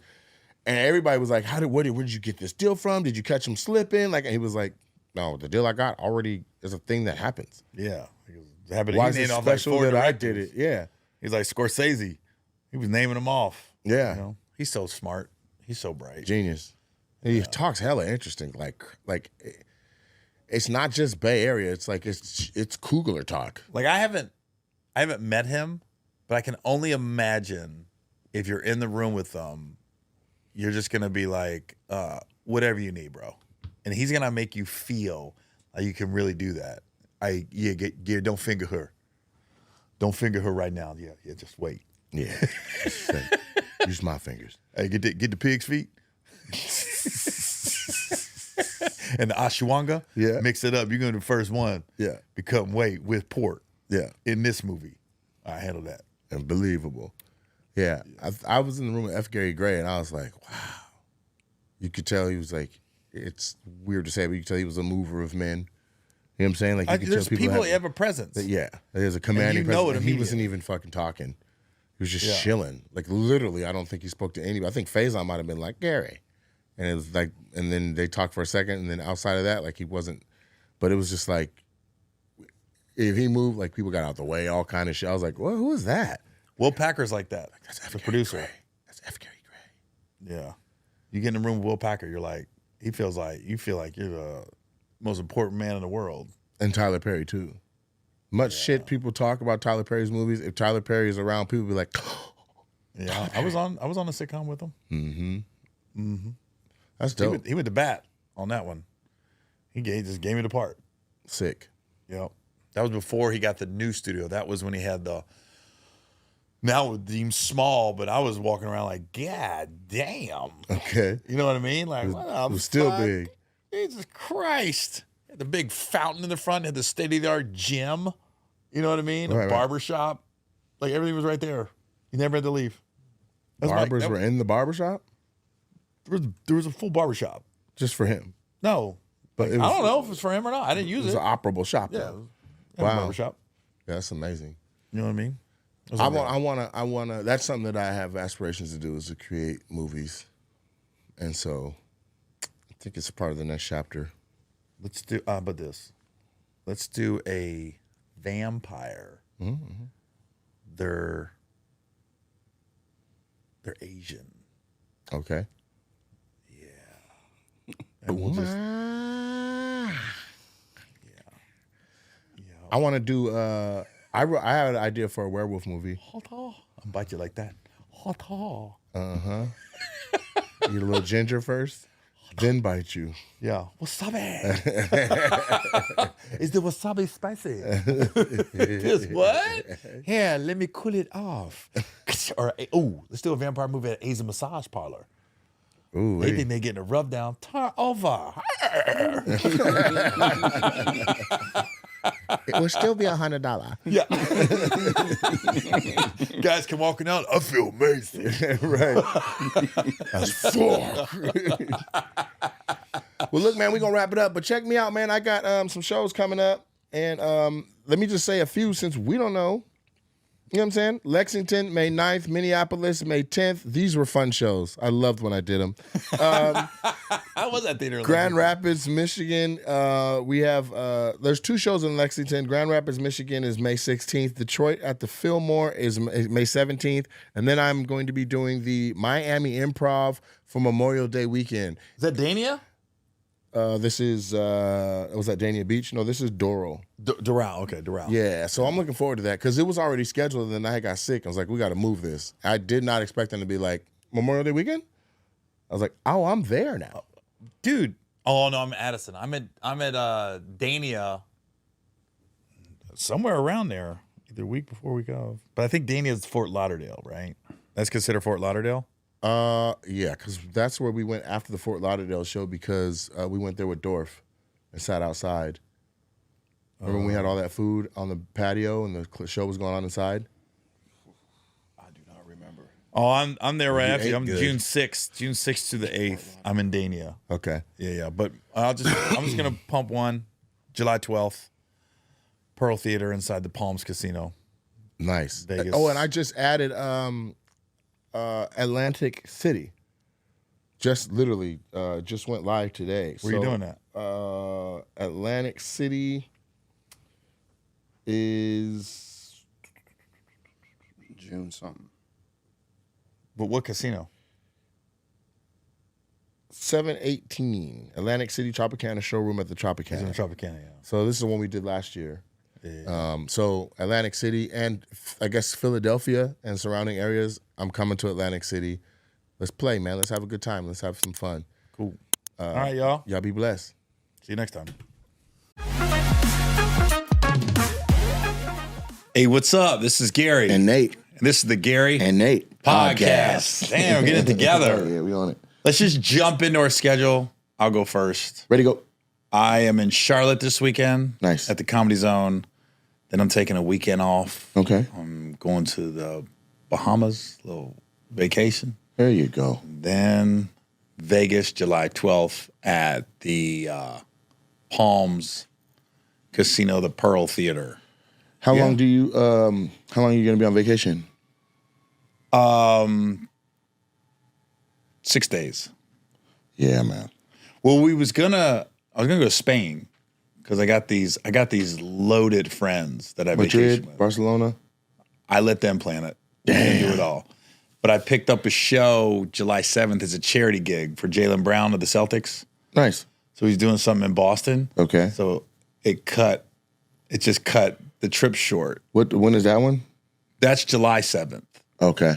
But that's a charity event. It's amazing. So I thought I was off like till July 12th. we're literally in every city 2 and 3 weeks from each other. Oh, really? Literally.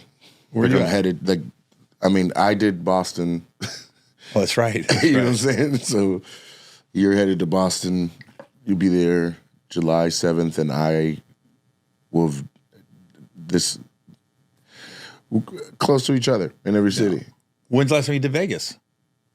I haven't done Vegas for a year and a half. I did the theater at Virgin. Oh, I love that place. It was really cool. Yeah. And they put me in a crazy room with like vaulted ceilings and like an actual like whole all the instruments set up for a band and stuff. So that's where we stayed when we did Back on the Strip. That was our hotel for 2 months. Nice. And so I don't think I could ever stay there again. It's just too much staying there. It's that we stayed at Caesar's Palace for Think Like a Man 2. Okay. And we stayed at the Virgin for Back on the Strip. And I was going, if don't ever ask. Because both those hotels, I'm like, I knew too much. I got sick of the coffee shops. I Right. got sick of the restaurant. The Virgin does have a great sports bar though. Yes. That and the smoothie spot was dope too. I Yeah, the smoothie spot by the gym. yeah. Yeah, so I had to go up there. My room was behind that. Like you go through the smoothie Oh, I shop, know where like- you was at. That's Yeah. where Tiff was staying. Okay. Yeah, Tiff was there. Yeah, so that's where they stuck me back in there. I just think maybe it was just open. You know what I'm saying? The guy that's like the hospitality manager hits me often. He's like, you have gambling credits. Oh, really? Yeah. I never won. Did you win? Yeah, I did. I didn't win shit at the No, Virgin. man, you gotta lock in, man. I had certain slots that I like specific games, and so I went in there and like looked around and scoped for a little bit. And then I was like, okay, that's the game I like. Excuse me, they have another one over there. Okay, and then I just kind of saw like the flow of traffic where energy was, and I was like, I'm gonna go on this one because they had it kind of front and center. But I wanted to do it during like an off hour, and so at the end of the day, I could be completely wrong, but my theory worked because within 10 minutes it was like in the bonus twice, and I was like, okay, On a slot machine? oh yeah. Slot machine is all luck. No, slot machines is. I think it's a game. It's odds. For instance, there's a such thing as a hot slot machine, right? Like it's just you're on it and it just keeps paying. It's going to the bonus often.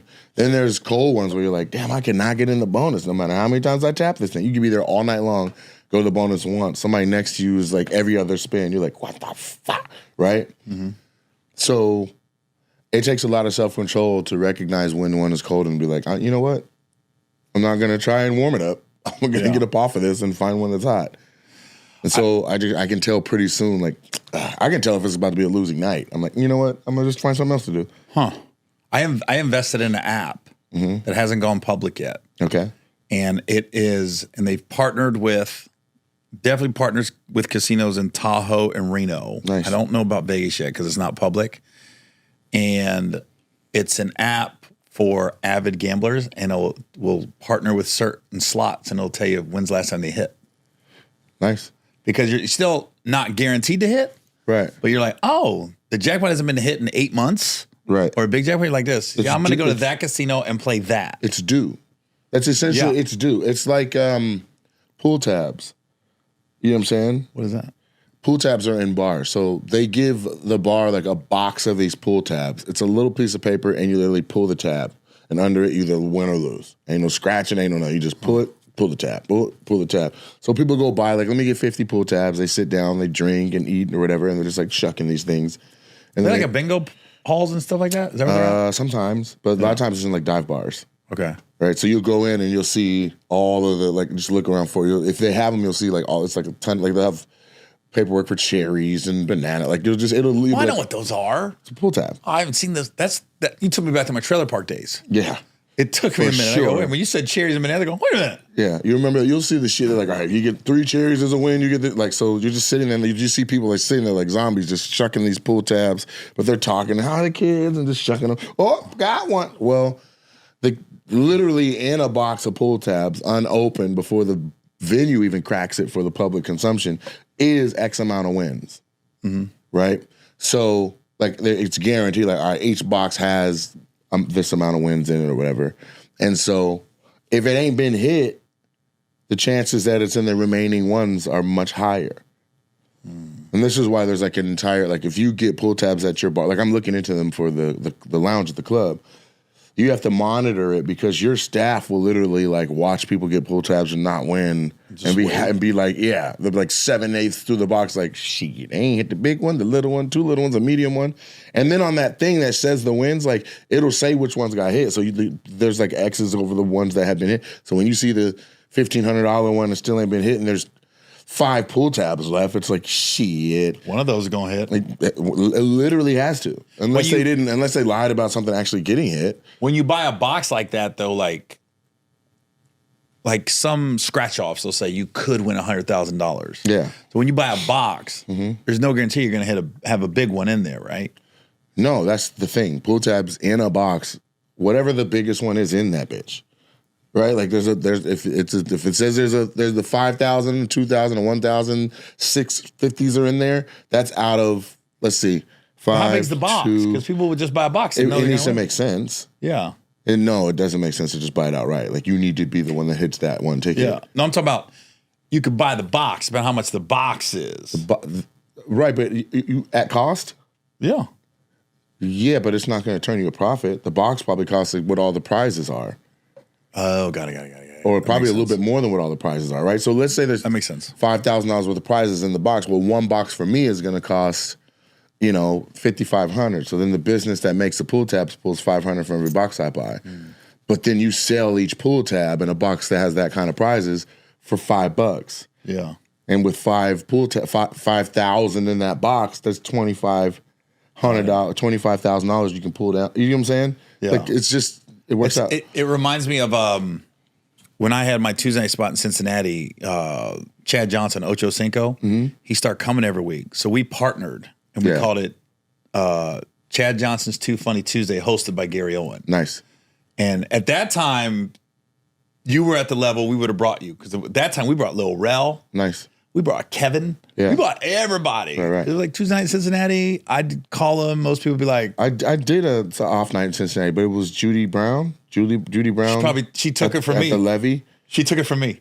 She literally took my concept and I got too busy and straight up just took it. Really? And she called it like Judy Brown's. Instead of Too Funny Tuesday, she called it like Funky Tuesday or something. Well, it was popping. It was the same. At the Levy Improv or whatever. I mean, the audience was already built in. Yeah. I could, and my thing, and God bless her, I wasn't mad. My thing was just ask me. I ain't doing it. You know what I mean? You don't want to get that rep like you're going to take something. I don't think something can be took now that I'm on the other side of it. Yeah, that's true. Like that's but I'm management. saying you literally like took the exact same concept. Yeah, but one-nighters aren't a thing. The venue should have been like, hey, yo, Gary. Yeah. We have another promoter that wants to do this Tuesday night. This concept is still urban. Yeah, that's true.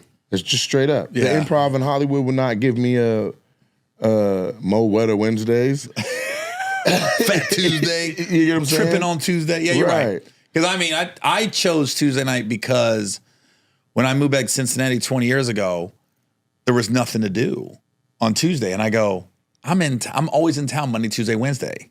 So I was like, I'm going to do Tuesday because the football players were off on Tuesday. And that means the hoes come.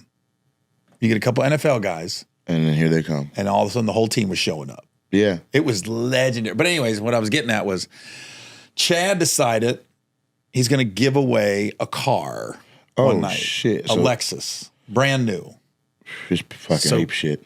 He's going up every Tuesday and he's giving away tickets to the football games. And if it was away, he flew in and put you up. He just doing shit like that. Wow. That's why don't ever say anything bad about Chad Johnson to me. I saw how generous he was to people. Literally. So is it a facade online when he's like, I really just eat McDonald's? No, that's not a facade. I got a baby dick and I ain't got no money. No, he just doesn't spend his money like that. But he does spend his money. He's not a normal. He's not engorging. Athlete. Yeah. But I saw the good and bad side of people with this. And you being a club owner and now the last couple of years coming into some money, you appreciate it. I'm not in the money yet, but I see where I will be. Right. He flew these people to Cleveland, put them up, got them tickets to the game, and that's enough. The motherfuckers came to him on Tuesday and said, hey, it cost us like $28 to catch a cab from the hotel to the game. I was so mad. I don't snap on people. Right. I said, are you serious right now? It was none of my business. Right. It was not my money. Are you serious right now? I started bringing it up. I talked about them on stage. I told them, don't come back no more. I said, don't come back here no more. Right. I said, I don't want people like you in my life. I don't want people like you coming to my shows. I'm fucking grateful. The entire trip, everything. And they're like, tickets to the game. You said you were covering everything, bro. And $28 Facts. was missing. Also, we had pretzels. Yeah. And so he says, I'm going to give away a Lexus. And so he comes to me. so it was sold out. The whole show's been. Well, we're sold out anyways. Yes. When he said I'm giving away a Lexus next week, it sold out immediately. It was like Dave Chappelle was coming. Right. Right. So he calls me Tuesday, like at 5. The show's at 8. He says, Gary, come down. I go to the valet at the levee, and he's got this brand new Lexus, beautiful. He goes, all right, hey man, I'm giving it to my girl. He goes, I didn't know how to make sure she was here. So when she was at the show the week before, spur of the moment, he goes, giving away a Lexus next week because he wanted to make sure she showed up. Right. So I said, all right. I said, look, we're doing a raffle. I'll pull her number. Even if it ain't her number, I'll say it's her number. Right. And she Just wins pull it out and say her name. Yeah. This dude, this is where he fucked up. Uh-oh. He wanted to get sentimental. So he goes, hey, y'all, I know last week I told y'all I was giving away a Lexus. He said, so this is what we're going to do. We're going to do a drawing. And if we draw your number, we're going to draw 2 numbers. One number is tickets to the game next week. Yeah. And he goes, the other number is if the Bengals go to the Super Bowl, because they were good that year. Yeah. If they go, I will get you 2 tickets to the Super Bowl. And that's what we're going to raffle. He goes, but the Lexus, this girl's been down for me. She's done da-da-da-da-da-da. He goes, so, baby, I had to get you here. I didn't know how else to surprise you. So the car is yours. And people were crying and shit. This motherfucker got sued. Oh. A guy called and said, my son came home and told me about this old white dude Right. and said he tried to buy all the tickets. He did the math. Oh, yeah. He was like, man, if I Right, buy $20 tickets, Yeah. 350 seats, let's say. Yeah. $7,000. Right. He was like, they said, no, we put a cap on it. You could only buy 6 tickets. Okay. So he said, I bought 6. He maxed Right. out. He said, so I feel, it was on the news. He said, I feel like I was lied to, taken advantage of. So he sued Chad. For the amount of the Lexus. 6 tickets No, for the Lexus, and won. right? No, this is what they did. Okay. I got served Jesus. at the club a couple months later. I'm sitting there, guy goes, Gary, I want to go. He goes, you're served. I went, I got subpoenaed, had to go to court, right? Yeah. I was more offended when the guy goes, yeah, the host, he was a funny guy. Didn't know a name. Oh. So what they did was they said, the judge says, okay, we're going to divide 350 or 325, whatever it was, The value of the ticket. by $55,000. so that everybody that's- had an equal chance. Yeah. So all you had to do, you had to show your receipt and you had to show you were there. Yeah. And then I think Chad ended up having, I think he paid for like 18 tickets because most people didn't give a shit. Most people weren't going to do Oh, they that. tried to like class action for everybody in the room. Yeah. So This kid had 6 tickets though. huh? He had 6 tickets. That guy had 6. Then so the he car was was eligible for 6. 350,000? So what's 6 divided by 55? Was the car 55,000? 55,000. I'll never forget that. I'll never forget that as long as I live. Like, I was there. I went to court. I saw it. Right. What's 55,000 divided by 325, let's say, or 350, whatever. I think it was 325. So, hold on. 169. $169? So he had to give the kid $1,000. So it was the old $1,015. man. So 169 times 8 times 6. Yeah. $1,015. All that. He went through all that. And in court, and then he had another Just the $10,000 time. in legal expenses. Yeah. And I think it ended up, I asked, and they was like, yeah, I think Chad had to pay like 18 people, 18 tickets, not 18 people, but 18 tickets. And I was Right. like, I was so like, It'll make you never want to give out shit. and I told, I remember I was shooting college when they called me and said, here's your court date. And I called Chad, and Chad has never raised his voice, never, nothing. I said, hey, Chad, this is Gary. I said, might want to get a lawyer. I don't think he's going away. He might give a fuck about that. I think he hung up on me. I was like, okay. Right. And he didn't show up to court. I know that. I know I did. Got He it. didn't do nothing. But I was like this, man, people, you saw the worst And they in showed people. up, the kid and the dad, all there, they're all there. I don't know. I just went, the day I went, I just gave my piece and dipped. Right. I don't even know what the guy looked like Right, right. that sued him. I think But could you, have been you there. just told him like this was look, it was always for his girl. Yeah, he said that. Right. Chad said that. And I was like, I tried to tell him like, he Cancel gave the him- giveaway entirely. Wait a week and then do the ticket giveaway. We had an issue with the Lexus, so we're canceling I that told giveaway. him I'd We'll pull refund you your tickets that you bought. that. We did say that. Yeah. The club said, we'll refund you the tickets. The guy was, nah, I want that car. Right. He thought he was gonna sue his way into a Lexus. Yeah. I bet you most people didn't even know. Didn't was know just- that was going on. Yeah. Yeah, or they were like, "What the fuck? Why would I?" Not doing all that if I bought 2 tickets. But keep in I'm mind, not going to court, and it's for that. Like, I'll fuck. Black people don't trust the entire system, right. But we were sold out anyways. right? But Those I'm saying, shows were if sold you out were a anyways. raffle buyer, whatever- also to the there's another thing is like the show sold out anyways. We were going to be sold you out didn't regardless. need this kid as a promo to pack the room. Yeah. Right? Like there's a guy trying to give out a vehicle and make it fair for everyone that's in the room. You went and did the numbers and saw, okay, if I buy $7,000 worth of tickets, I get a $55,000 car. Mm-hmm. We cap it at 6, so now you only have a 6 out of 350. So it's worth a try. But then what's more valuable? Tickets to the Super Bowl or, That car. you see what I'm saying? Yeah. Right. And you don't know what kind of seats Chad would have got. Chad would be like, hey, ownership, give me whatever seats equal $55,000. Yeah. And I'm going to put this kid in those seats. Don't, when There's people like that, man. They hear those giveaways.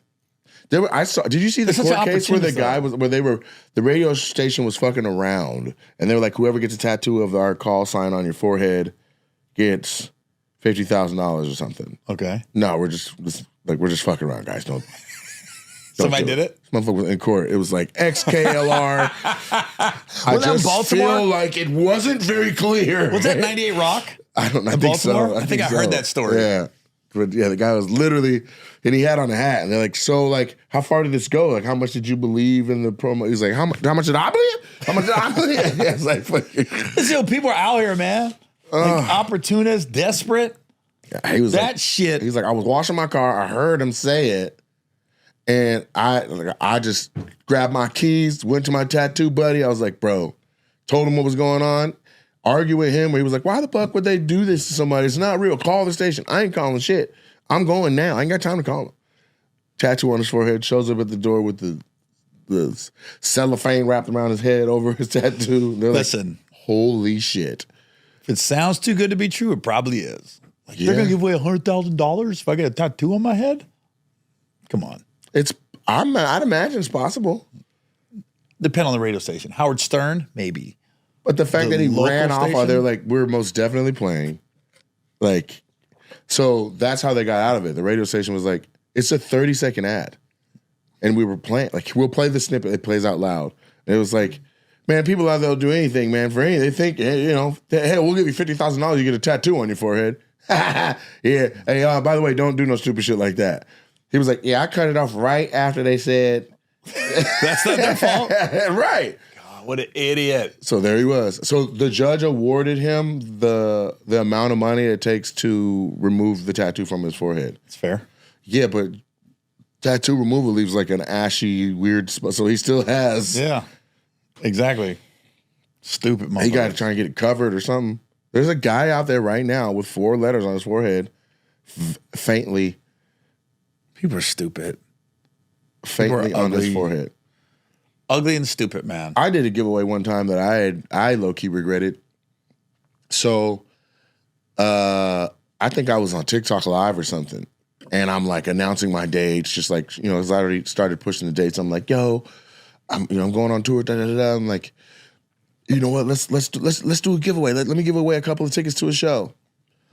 I'm like, All you gotta do is live in the same city and come down to the place. Your name will be on will call. There'll be 2 tickets for you.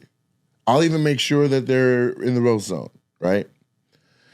So I'm on there. This is why I don't drink on live either, because I started getting so saucy, right? I'm like, so people in Alaska or anybody that like went and looked at the shows and was like, yo, you're not in Detroit or you're not in, you know how they do. You're like, oh, really? The whole tour and you ain't got no da-da-da dates or whatever.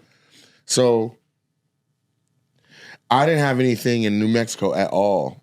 I didn't have anything in, I didn't have anything in New Mexico. Anyway, so they're like, what about us that don't live in those cities? I'm like, get to the city and I got you.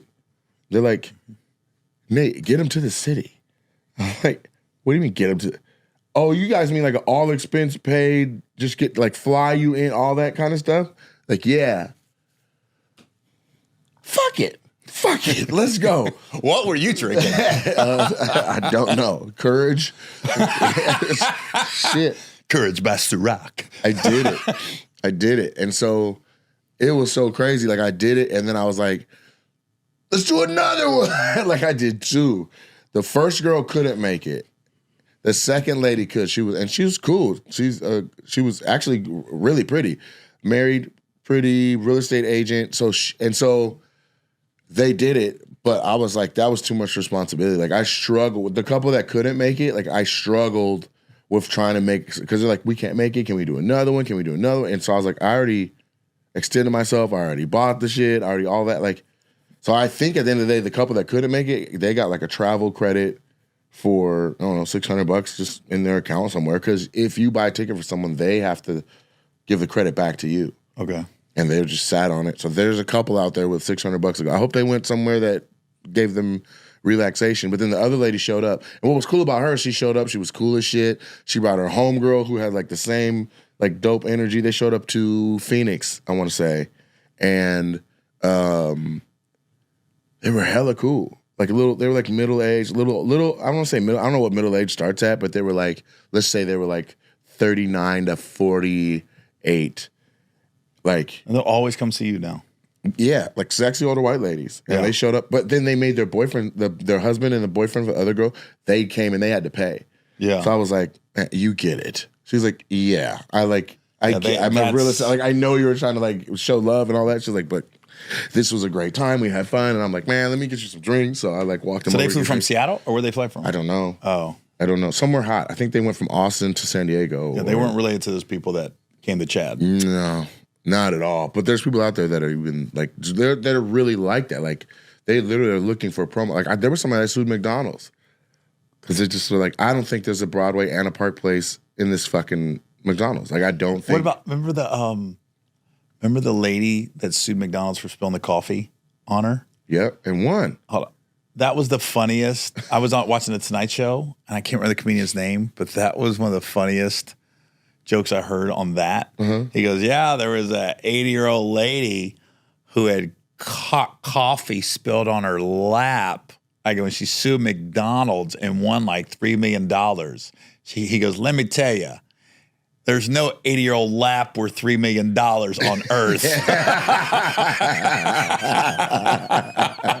Right. I was just skimming this side show. That was a good joke. That's good. Yeah. What about depreciation? Shit. Yeah, went off the lot for a long time. That's hilarious. That's expired. Right. That lap is gone. That's right. You know what I mean? $3 million. Okay, on my podcast, I talked about the girl last month when I did your club. Okay. And I want to know your feelings on this since it's last month. So after I did your show, we do the Monday nights at your club. This girl came up and literally tried to critique my show.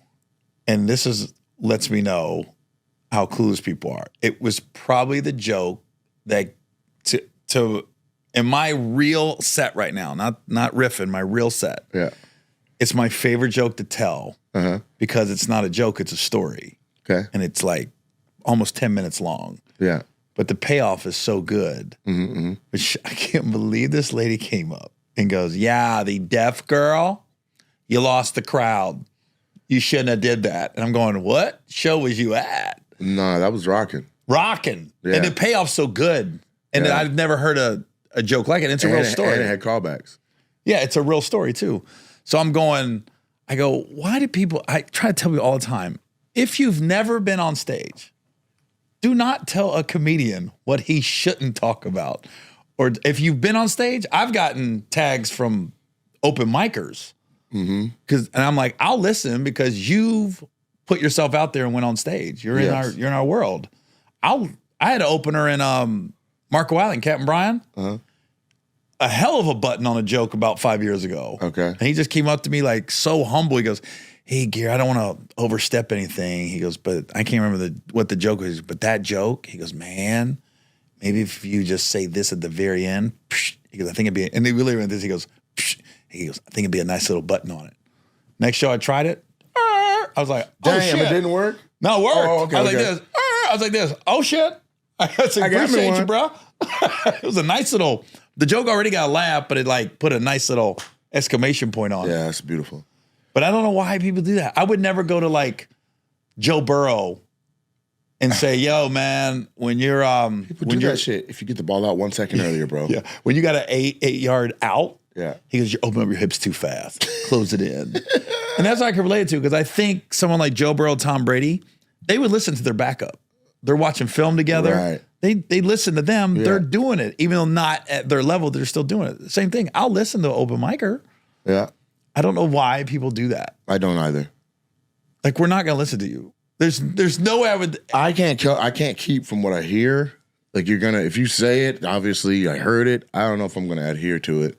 But that person in particular is special. I don't mean like, like Special needs? no, I don't mean special that far. needs. Not that far, but like she's She like can date one? she could date a special needs person. So Like this is what it is. She's literally a genius, right? But doesn't read social cues very well. So he's a nuke. In the Navy, we call them nukes. Nukes? In the Navy, anybody that was in the nuclear power program Yeah. were geniuses. Yes. Socially awkward, couldn't read the room. And when I was in boot camp, they could tell right away, like- all read the same. What do you do? Nuke? I was like, oh, you're gonna ace all the tests, Right. but you're a little different. Yeah. They could never march right. Okay. Like, we've never heard a nuke be a cadence caller. Left, right, left. No, it'd be like, left.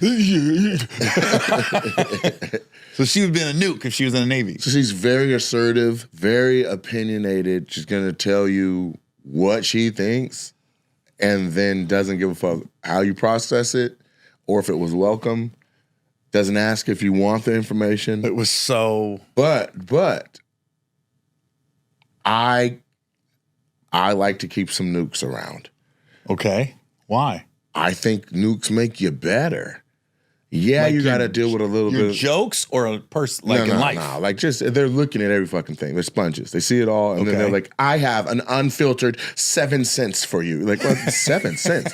People give 2 cents. I'm giving you that 3 times 0.5.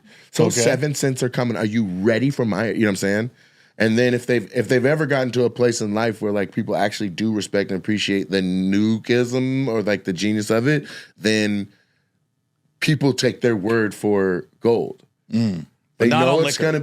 gonna be weird as shit. They know they're gonna come in and probably have a stain on their leg and sit awkward and not want to sit where everybody else who's come in your office has sat. They're like next to you. So I have something I want to take. Could you want to sit with it? I actually don't feel comfortable with it, but check it out. Let me tell you about, for instance, it also needs to be their expertise, not yours.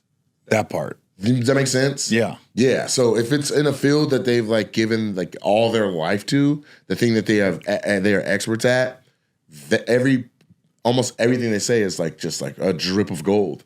But as soon as they're like, I'm gonna apply my level of brilliance to another person's career path, that's where it's like, this is audacious. This is egotistical, Yeah. and it usually doesn't even apply right. But it's like when she came up to me, I go, And- that joke though? Yeah, that one. Yeah, and then you came up on the phone. Yeah. So I got my my favorite. Yeah, bit. It's the only joke I'm gonna do from here on out. Gonna open with it and then close with it. Thank you very much.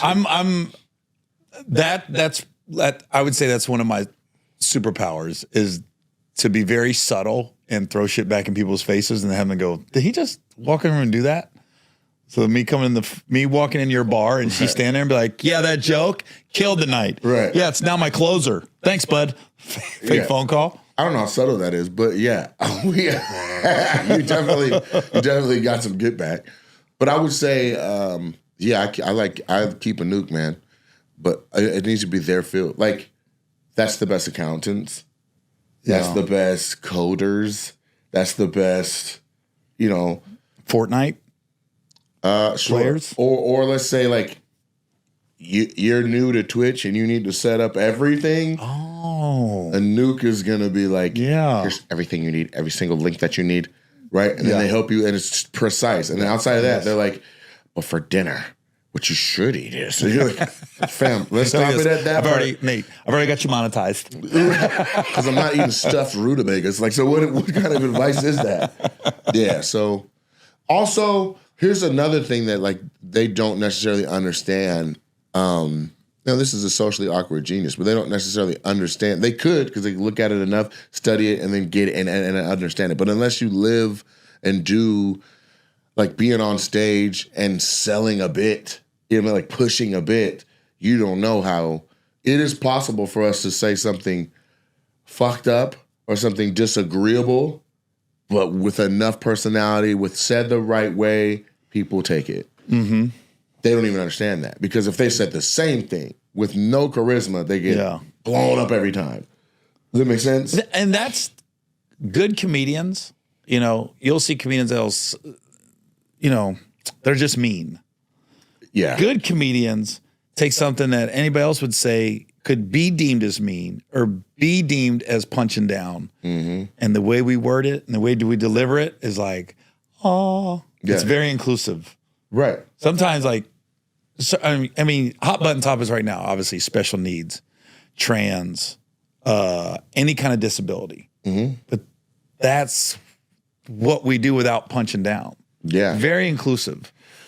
There's some people there's other comedians that are just fucking mean. Race is always hot topic. Religion and politics. I would say hot topic. I would say those are potential landmines.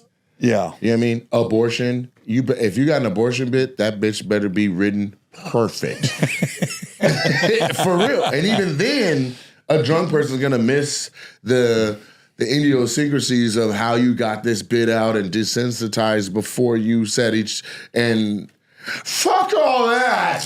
You know what I mean? Like, did you not just hear what I just said? You know what I mean? Especially in liberal areas. Okay.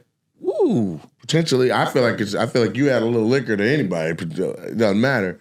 Independent, conservative, they're still gonna be like, if they miss it, they miss it. You know what I mean? Like, for instance, I have a joke about it's a joke about playing Pai Gow with a Vietnamese dealer. And in the bit, the Vietnamese dealer wins. Like, they get benign retaliation, which is one of the, like, I think it's one of the 30 types of payoffs from a joke. She wins. Now, we sent that shit to JFL 6 years ago, 5 years ago, whatever. They were like, we love him, but we can't press go on the racist Vietnamese joke. I'm like, what? Listen, that bit murders. I'm talking the hardest people in the room laughing. One, Vietnamese. Two, any other Asian. Japanese people are like, this motherfucker's hilarious. But that's the funniest accent. Vietnamese? I think across the board. Anything Asian. For a black person or white person to do it, or Asian? Mexican to do Asian, It's pretty good. I think they're the funniest. We do the funniest imitations of them Because we look like we just are the furthest from them, so to do it sounds nice. They're just funny. Yeah. It's just funny. Here's the thing. If you like dissect the humor in the phonetics of the American dialect of English, it's a pretty heady statement. But if you break it down, like a lot of consonants, those sounds, those hit harder. So if you're trying to have a singular word or a couple of words, like for instance, if I say Sean Combs' sex organ, that shit ain't funny. But you know what is funny? That shit you say. Yeah. Diddy dicks. Diddy dicks. Right. Phonetically, that's diddy dick. Like it's diddy, like diddy dick, like diddy dick. Like that is phonetically funny. And we have been, because we've done it so long, we choose the funny sounding thing without even thinking about it. Right. We just do puffy penises. Like we think of the thing, you know what I'm saying? The person that's new to the stage, you're like, you got to find ways to, dog, that's funny, but you got to punch that shit up. See? And your brain goes right to things that go, so you put as many sounds. Yeah.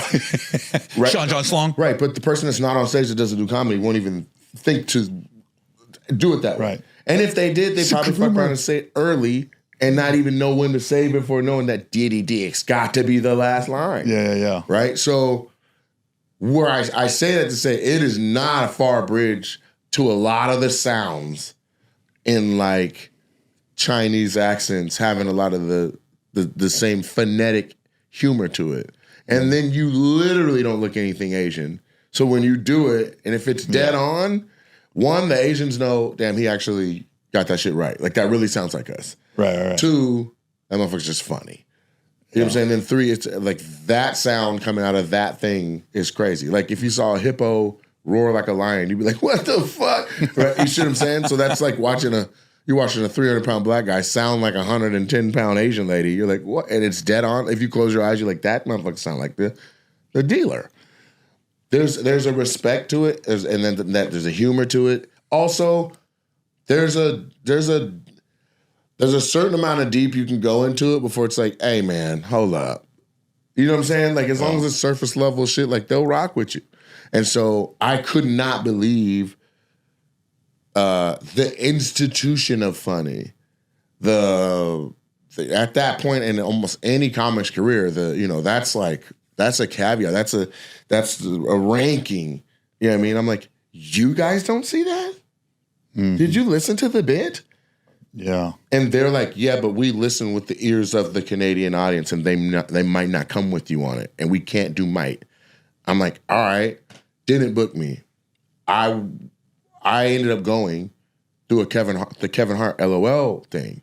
Mm-hmm. One, it destroyed. I definitely had a chip on my shoulder. Like, I bet this motherfucker works. That had to feel good. What? I'm talking dick jumped. Like, yeah. Looking at him like this. Killed. And whoever was whoever was the choice, I think that guy's not there anymore, but whoever was made that decision, I wish they were in the room to be like, fuck, it worked. You know what I'm saying? I haven't even done that on. That's the full joke isn't out anywhere. They have me being like, "Ooh my," and that, which is like "fuck you" in Vietnamese, but they don't have the 8-minute bit of playing Pai Gow and it's great. So one, I did do the joke. Two, I went to the showcase for the people that they did pick over me, and people were bombing. And was it new faces back then? Yeah. New faces? Mm-hmm, mm-hmm. Yeah. People had rough ones. And I was like, should have definitely probably should have hollered at your boy. Like at a point I was like, I could save this room. Like it was that bad, right? Like somebody got to pick this. Even the host wasn't giving to where. Remember who the host was? Nope, but they were not reset. It was a Canadian comic. I don't know who it was, but they weren't resetting the room. Like if somebody had a rough set, they didn't reset the room so the next person had a great crack at it. Yeah, that's important. Yeah, but so not only that, there was a girl that went that was like, I don't know her name now, but she spent the entire 5 minutes describing how, and I can't make this up, how nasty her pussy looks. And she's like, at one point she leans over and she like is dangling 2 fingers. She's like, the meat curtains are like the dongles on a bulldog. Like that loose flappy meat on the side of a bulldog's mouth. Yeah. She's like, it's like Beethoven the Third after a 3-mile jog. Like just drizzling with drool. and everybody's like, oh shit. Somebody's like, can we cut the mic? Like in Canadian, like with that dialect, cut the mic, eh? Or whatever. But so I was just like, all right, my joke spooks you. That got through. Holy shit. Yeah. It gave me the perspective of like, bro, this shit is wildly subjective and motherfuckers don't know. Get the gatekeepers, it's rough. Yeah. It's rough. How much comedy do you have to watch? How much bad comedy do you have to watch before it affects you being able to see a good one? You know what I'm saying? I think they should let comedians book it. We know. If we could take our feelings aside, like, because there's personal issues that go with that. But I didn't have a personal. I didn't know the person. No, I mean, if you let the icons that aren't threatened, that are established, if you let like Chappelle, Damon Wayans, I think Nate Bargatze at this point, Sebastian, people like that, Bill Burr, let them pick the comedians. If you're on the fence. If you're like, hey, we got a joke by Nate Jackson. I'm not sure about the Vietnamese thing. And then we got this girl talking about her pussy lips or by a bulldog. Yeah. Watch them both and tell me which one you think. Yeah, it's only going to take 8 minutes of your time. Yeah, be like this. Am I being oversensitive? Because we can do that. Yeah. You can take personal bias. I think you should definitely have comedians. At least you can't have a comedy festival and no comedians are making the decisions. I think that You know what I that's. mean? I think there's some validity to that. I also think that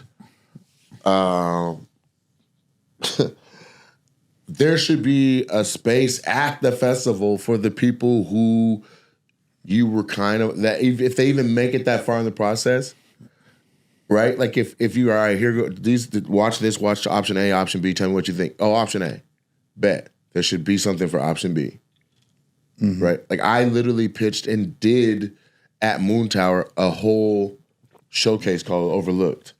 And I called people that I thought were funny. Overlooked. It's called Nate Jackson Presents Overlooked. Man, that's funny. As you were saying that, I was thinking to myself, I think those festivals are so big on discovering the new talent. Yep. There should be a category because it's almost like boxing.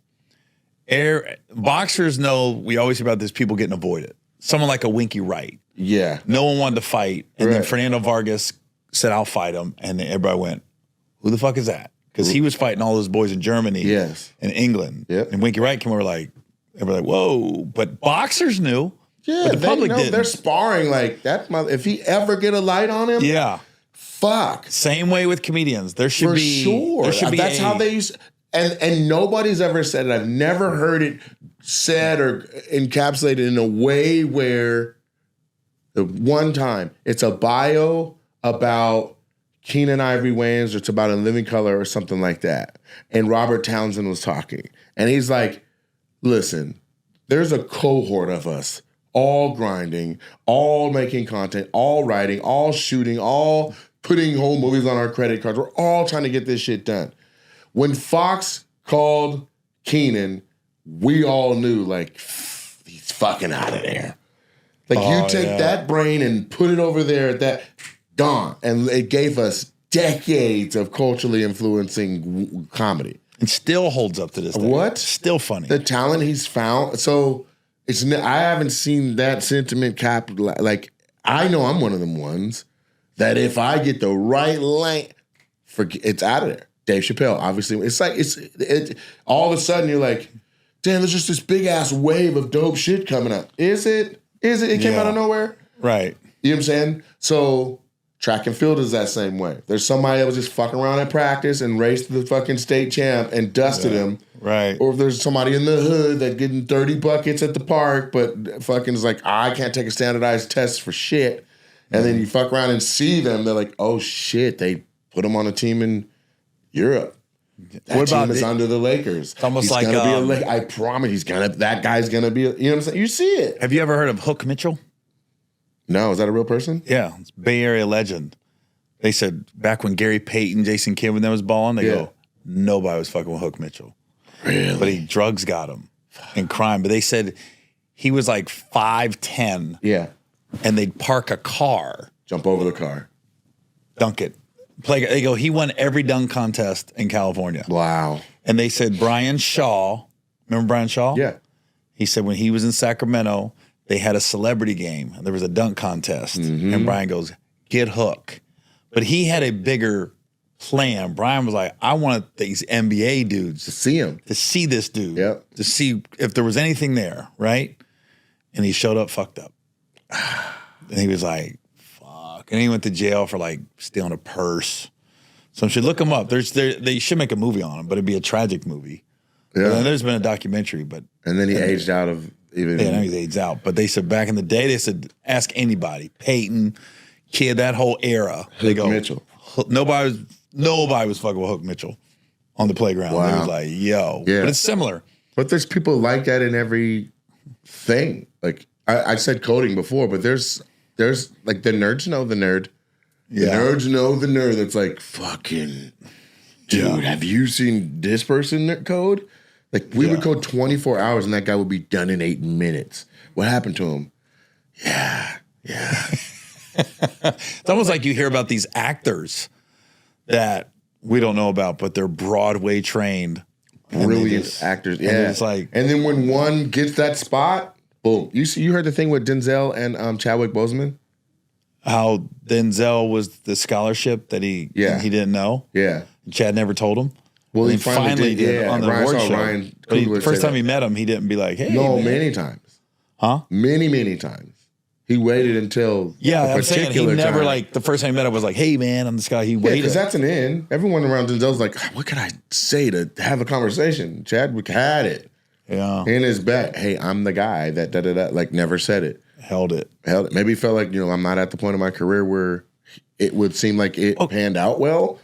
But when he did, Denzel was blown away. Yeah, that's something I want to ask you, because I'll tell you what I'm like, and I wonder if you're like this. When you're in this business, you're just coming up and you're bubbling, and people know who's funny. Yeah. So I thought it was always awkward when somebody that clearly didn't know me, that was an actor or somebody that hopefully I would work with one day, when they was like, "Hey, this is Gary, man. He's a comedian." I was like, I hated that because I go, I don't know where to go with this.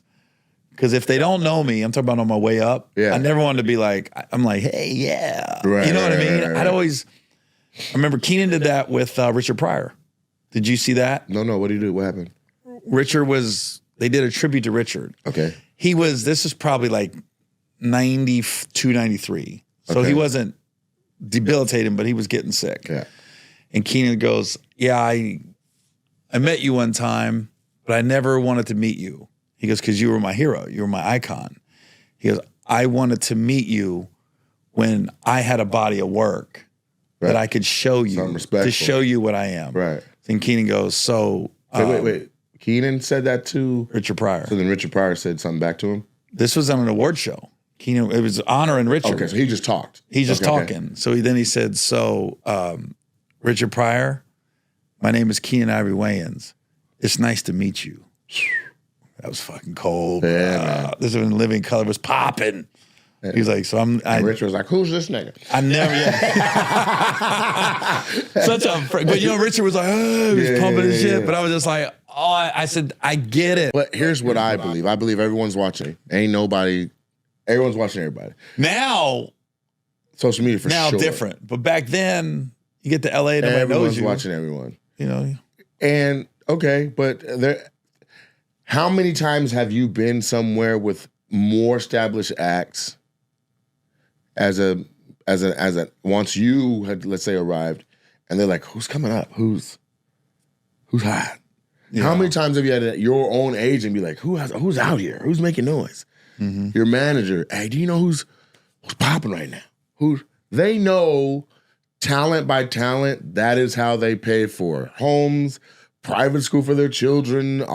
They get somebody that they didn't know about that's fucking popping in a region and that's ready to go. Boom, boom. Like they know, right? So all the time.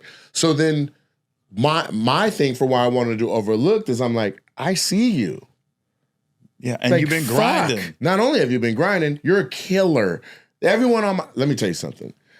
Definitively, people were like, this is the best showcase at this festival.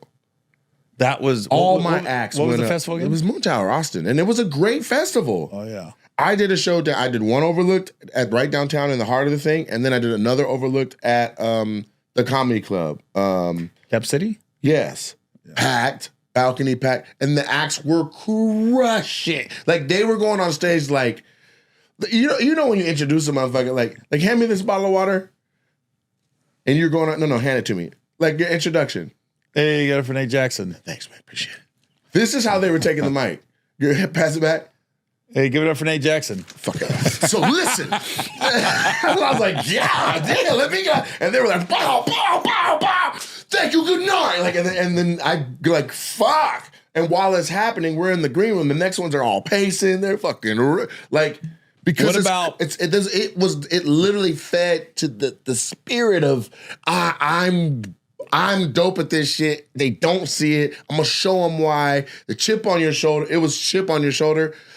Introducing chip on your shoulder, and then the next one introducing bigger chip on your shoulder. Introducing the chippiest chip of all chips on your shoulder. Introducing Mrs. Chip on your shoulder. Like and they were like it was amazing, and it's called Overlooked. And they legitimately were people who have long since should have been submitted. Everybody who's popped will tell you the story. Like, man, I feel like I should have gotten this thing, and right. Like, I'll tell you, I wish my dad would have let me mow the lawn. I was younger than he thought I should be mowing the lawn, but I was like, I'm ready. So by the time he thought I was old, I was like, nigga, fuck you. You mow the lawn. Right. You should have let me do it when I was 11 and inquired. Like, how hard is it to walk behind a fucking lawnmower? But he's thinking you're gonna reach in it, cut your fucking hand off. That's how I thought. That's how I would think with my kids. Yeah, but I was like, I won't. I'm fucking ready. Nah. So by 13, when he was like, all right, get out there and mow that lawn, I was like, hey, you, motherfucker. I have new interests. What about this? Have you ever been on the road and now you're taking your guys with you? But before then, when you started headlining, and I don't know, were you just letting the locals, like the club, book the features? Yeah. Okay. Was there somebody that Or I'd be like, who's in the city that I already fuck with? Somebody from the Bay Area Black or someone I know. I don't want to just be a stranger in my space. So I want to like kind of know, you know what I mean? If I'm in Texas, my first 10 to 15, I wasn't care. concerned. But what I'm getting at is there anybody that has popped or maybe hasn't popped that went up and you went, and it don't mean you had a hard time following, I'm not getting at that. I'm like, you were like, I see oh, it. wow. Matt Rife. Oh, duh. Sorry about that. I can't top it. Literally. My name was like this. No, I can't top that one. I like, That was a good one. Matt's That was- tough. that But was a it good one. wasn't this stuff. Yeah, but you saw something there. I was like, this motherfucker is young, gorgeous, and actually really clever and funny and has a heart. And personable, yeah. Right. And I said, fuck. When it happens. And then he got Wildin' Out. And I was like, duh. That was where I was like, duh. All of this is like off of that duh. This is all, Yeah. you know what I mean? He kept watering that plant. He kept on. Who was your person that you were like, Tommy Johnigan, who's not a household name. wow. But he opened for me in Hartford. And I'll never forget, I had a host. Uh-huh. The host was a black dude. And the host would end as the host, before he brought up Tommy, it was kind of a hacky music bit where he's Okay. dancing, but the crowd was kind of in hysterics. Right. And then you bring Tommy, Tommy's very, Chill. he goes up there, he goes, the first night, he had a napkin. He took off his glasses, he wiped them. Uh-huh. And he goes, yeah, these next 30 minutes ain't going to be that. Ain't going to be no dancing. I'm not doing all that. So I just want you guys to be ready. I was like, holy fuck, he just reset in a ghetto room. Yeah. Right? Reset. This shit was black. And that was my audience at that time. And I was like, whoa, not a lot of W-2s here. Right? Damn. And it was like, he reset that room. And I go, fuck, he was so good. Yeah. I went to Starbucks just to talk to him about stand-up. I said, where you at? He goes, Starbucks. And I go, all right, I'll meet you up there. He goes, all right. Went up there and just bullshit. Where you from? I was just interested in him. Yeah. Because I was like, oh, and then it was like, shortly after that, he had a couple development deals. Nice. And I think he shot a pilot. Okay. Just didn't go, but I was just like, there's something there. He's still out here. Oh, yeah. But I'm saying, but he isn't a household name like Matt Rife. Nobody is right now. But I'm saying, Yeah. a guy that when I saw it, I go, he's going to be doing this for a long time in this business. And some people are going to know his name. The other one. You can tell when, like, it's easier to see when somebody ain't going to make it. You're like, yeah. Oh, the hacky shit? That you see, I don't know the Even host. if it ain't hacky, it's like, you're just like, yeah, see. I don't know the host. If And you're just, he was probably ripped harder, but I was like, the shit Tommy's that host saying. is probably a household name in that market. Yeah, but the shit Tommy's doing. The other one I would say didn't open for me, but when I saw Sebastian do Fat Tuesdays, Which Sebastian? Manicasco, Okay. when he did Fat Tuesday, and I was like, he did some Ray Charles shit. Okay. Remember in Ray, where the crowd's coming out, he goes, dim the lights. Shh, put the spotlight on him. Like Okay. down the side. It's exactly what Sebastian did. Right. They put him up. If there was 6 acts that night, he was 5th. Got it. Right? And I was like, Which you is know, essentially being thrown to the wolves. yeah. And, you Right. know, as a white guy at that time, I was the only one doing Fat Tuesday consistently, right? Okay. So when another white guy came in, I was always interested, like, oh, I wonder what he's gonna talk about. I was never the white guy like, what are you doing in my territory? Hilarious. I was more like, oh, I got a buddy. So I saw him go up. Oh, I got somebody to go to Jerry's with, and we can order matzo ball soup tonight. Right. I was never What like, soup? What the fuck is it? I was never threatened. I was like, oh, another guy, buddy. I was so inclusive, like late Sebastian's 90s. so tough. A good matzo ball. Let's Yeah. go. He went up there, and that's the lights came on, and that spotlight hit him, and I go, the fuck? Right. This is different. And he's doing the same vibe, the same shit he's doing now, and he brought him in and killed. I'll never forget it. He did the hose. You want a water? I get that from the hose. Right. And then he goes, I got orange gina. The way he said it, I was like this. The fuck is this guy? And I was like, it was so good. Yeah. I was like, that guy's about to be, I don't know how it's going to happen or when it's going to Yeah. happen. And this is when I first saw, I knew he was about to be like, have you done the Taft in Cincinnati, the Taft Theater? Yeah. So I was doing the Taft. I used to do it every year for probably 4 or 5 years before COVID hit. Okay. Right? I always do one show, pack it out, just one. Sebastian was always, for some reason, for 2 years straight, he came close to when I was coming. I Right. saw him on the promo boards. So I remember the one year I came and it was packed, and then Sebastian came and he did one show, and I'm sure it was packed. It was next year, 2 years later, I saw he had 2 nights at the Taft. I went, oh, Needle move. somebody's kind of taking off a little bit. I was like, he's doing 2? Right. Or it was either 2 nights or 2 shows. I go, oh, he's doing 2? Right. Oh, I guess that Orangina shit hit. Right. Fuck. Trying to sell out my one. Right. Yeah, no, I feel it. Yeah. I had a couple phone calls like that. Like Scruncho called me. It was like, nigga. What? But you were selling tickets? Nigga, look, I got Big Nate, nigga. I got a one night at the Ontario Improv, man. I go on the motherfucking website, see how they got a nigga looking on the site, you know. Nigga, I'm like this. I'm wrong with my computer, nigga. I shut it down, turn it back on. This nigga got 11 shouts. Whatever you need, nigga, let me know. That was I mean it, like the OGs that's hating on you. Let me know. I'll knock them out, nigga. Yeah. I was like, damn, Scruncho like that? We gotta get out your way, nigga. We gotta get out your way, nigga. I'm gonna call you back. You gonna tell me everything you did, though. I'm like, all right, yeah. No, Everything. Whatever the fuck. I think it's a great way to end this episode. yeah. Anyways, man, we gonna close this shit out. Anybody in the way, we gonna knock them out. Yeah, just before we get out of here, July 12th, I'm doing 1 show in Vegas, not like Sebastian doing 2. You guys sound like Scruncho. I'm trying. I can't do Scruncho. He's got a very interesting sound. Okay, we'll close with this. Oh, this is too good. You'll appreciate being Scruncho. This is like 98. So my roommate at the time, Terrence, had a one-nighter in San Diego. Okay. And Scruncho came down and did it, and I hosted it. Yeah. And there was some girl that did poetry. We're riding back to L.A., so I'm in the passenger seat. My roommate's driving. Scruncho's in the back seat next to this poet. And and Terrence started saying, "Hey, man, tell some of your poems." And it was all like, my pussy juice is like strawberries. It was that type of shit, right? Right. And she just doing all these sexual poems, and Scrooge just in the back goes, "Oh shit!"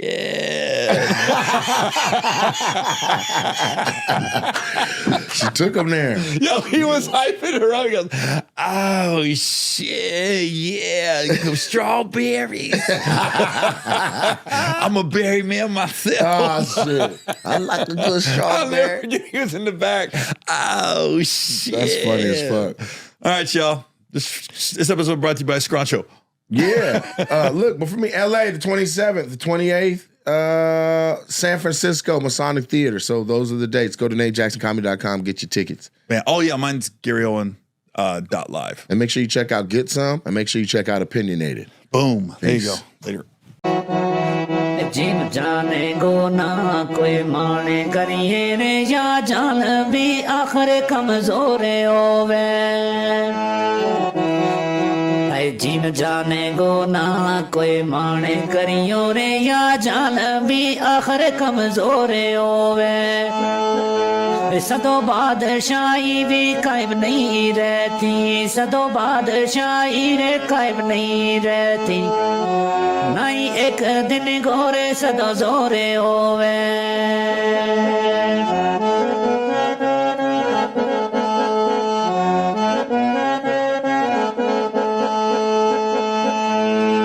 दुनिया दिन बदलती जाए अजे और ते काले कुछ और होवे दुनिया दिन बदलती जाए रे अजे और ते काले कुछ और होवे राई मौत को जाए को चखणो है राई मौत को जाए को चखणो है भावे कितनो कोई शाजोर होवे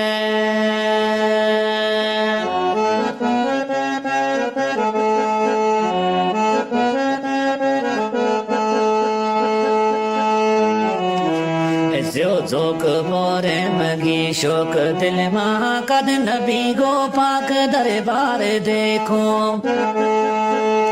जो जोक पोरे मगी शोक दिल मारे कद नबी गो पाक दरबार देखो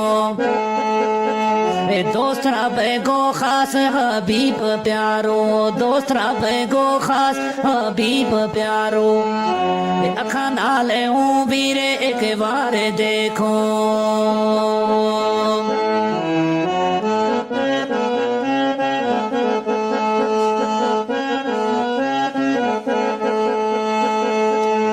जाऊं सदके लख आजारे वारी नाले रोजागा सोना मीनार देखो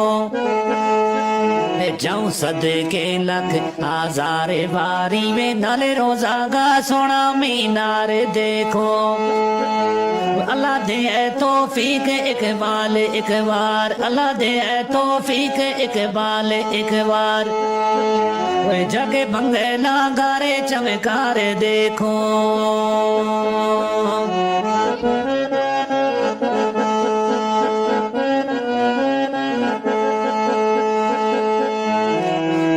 जिस वास्ते ज़मीं आसमान बने हो कैसा नबी की ऊंची रे शान हुई है जिस वास्ते ज़मीं आसमान बने हो कैसा नबी की ऊंची रे शान हुई है दोस्त रबे को खास हबीब प्यारो दोस्त रबे को खास हबीब प्यारो गल बिचे को राल बयान हुई है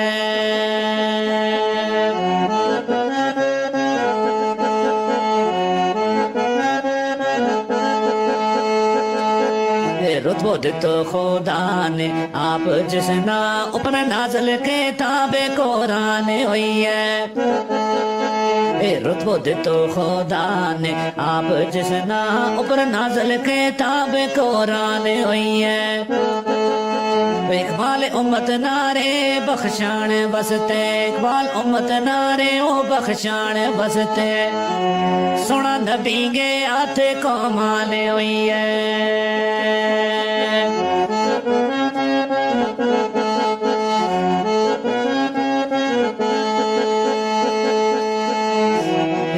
فضل کرے اللہ پاک جے کرے جا تو پہنچو ہوں سونا دربار آگے فے فضل کرے اللہ پاک جے کرے جا تو پہنچ رے سونا دربار آگے جا تو پہنچ مدینہ کی گلیاں ماں جا تو پہنچ مدینہ کی گلیاں ماں دکھ دسے تو سب سرکار آگے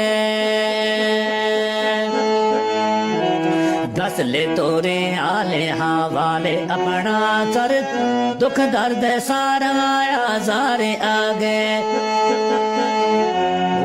دو ملے جا تورے اقبال تنا سو ملے جا تورے اقبال تنا کھل جا تورے اس بازار آگے